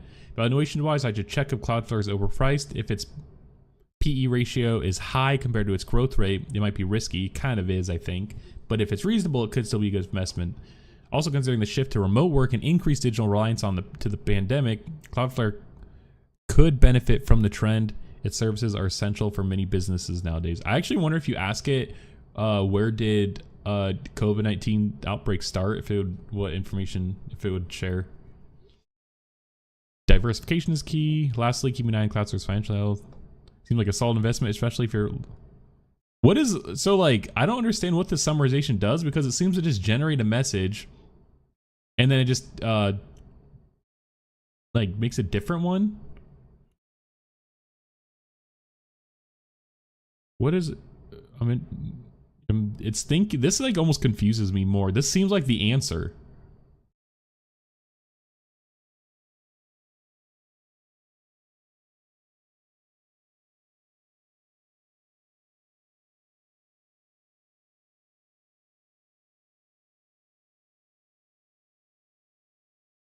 I mean,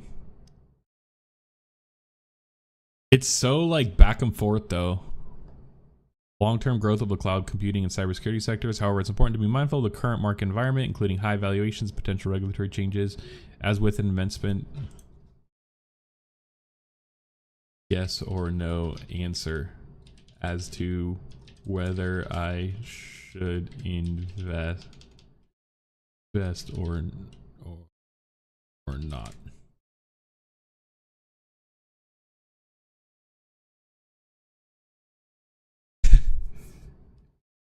Also, oh, that's funny. No. I guess I asked for a yes or no answer. I thought I would expand upon that.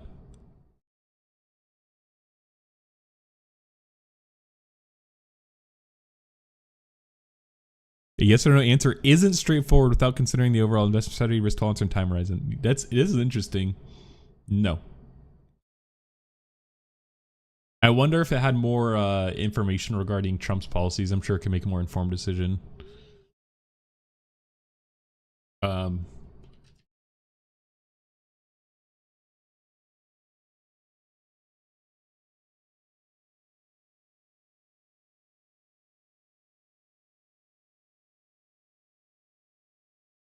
Yep. They blocked this. This is the exact response they gave here. Yeah, I saw that coming though.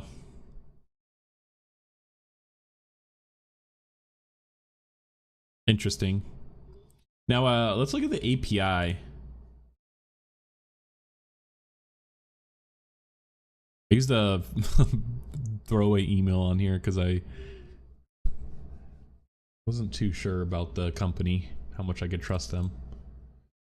Hopefully, Jesus Christ, luckily my phone number wasn't on there. Here's the API. Just in case. Oh, you have to log in. Let's just look at the pricing. Oh, here we go. Yeah, I want to look at this. So it sucks because it doesn't really line them up too well. Like knowledge, I mean, it's not even like, it's like pretty far behind GPT-4. Even Claude, I mean, it's behind Gemini. Like, it's not really that competitive in knowledge. English general, I mean, GPT-4 is still ahead. Chinese general, I mean, it's whatever. I mean, it's still essentially in line with GPT-4. Arithmetic, 95.1. Claude 3 Opus. So it's leading in that, according to their own test. Math, it's far ahead. Far ahead. Jeez. Interesting. Reasoning. Bro, but they don't put on GPT-4o. I guess it wasn't it's probably not available in API for the API. But I mean, they like that they're not comparing it to that. It's kind of weird. That's his biggest competitor. Let's see, 84. GPT-4 is like close. I mean, like Gemini 4, the old version of Claude 3 is like, you know, better. Wait, these isn't even the new Claude ones. These are still 3, not even 3.5. I mean, what is this comparison? Like, you gotta compare it to the new models. Coding 89.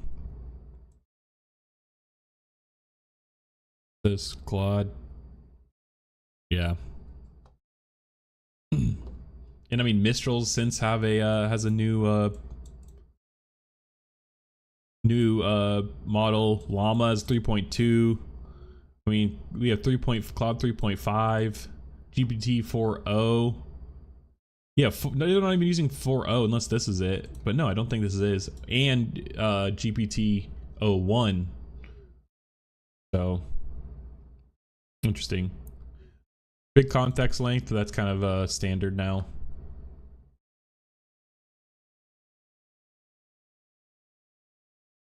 Places top 3 in a line bench, surpassing GPT-4 and close to GPT-4 Turbo. Okay, they're at least they're saying that it's like they're close and they're not better, but this is in I don't know how 4.0. I assume 4.0 or 0.1 would perform better. Is it 1.0 or 0.1 for?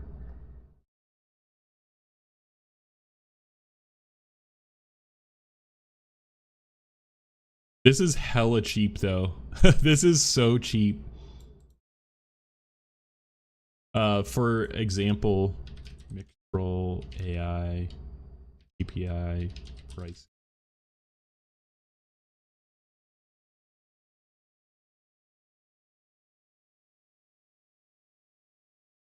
Yeah, it's $2. This is cents. 14 cents.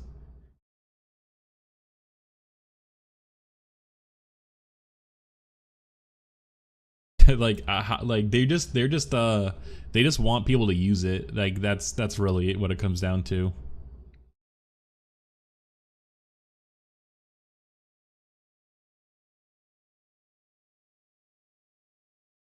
And you have to log in. Interesting. So yeah, I guess that's DeepSeek. Do we have any more coverage on this? No.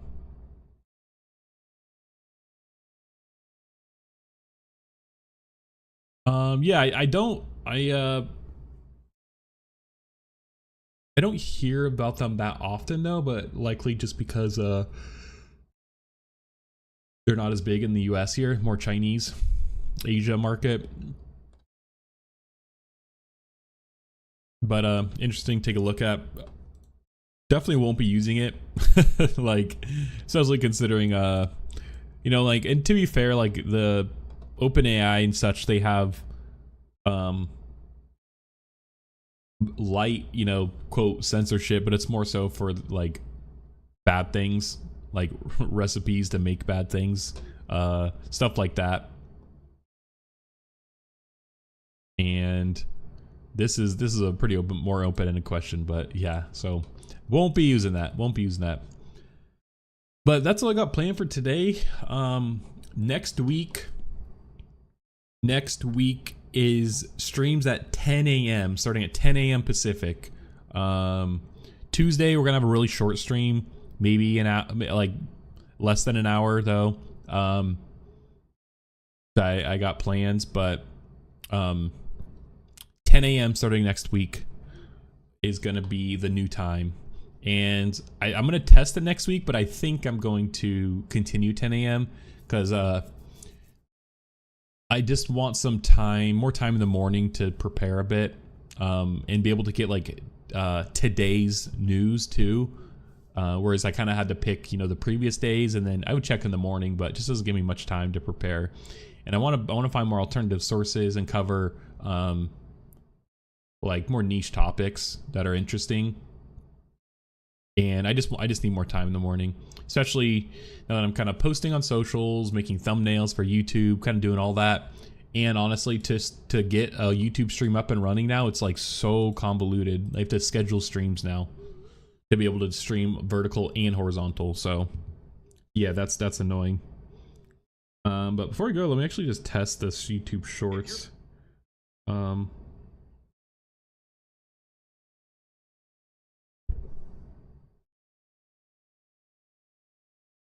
Oh yeah. Hear myself. But yeah, so thanks for tuning in today, everybody. But yeah, I'll be streaming Monday at 10 a.m. Pacific. I'll see you then. So follow me on socials. I always post then too when I stream, and post a little summary of what we're going to talk about too. So all right, see you everybody.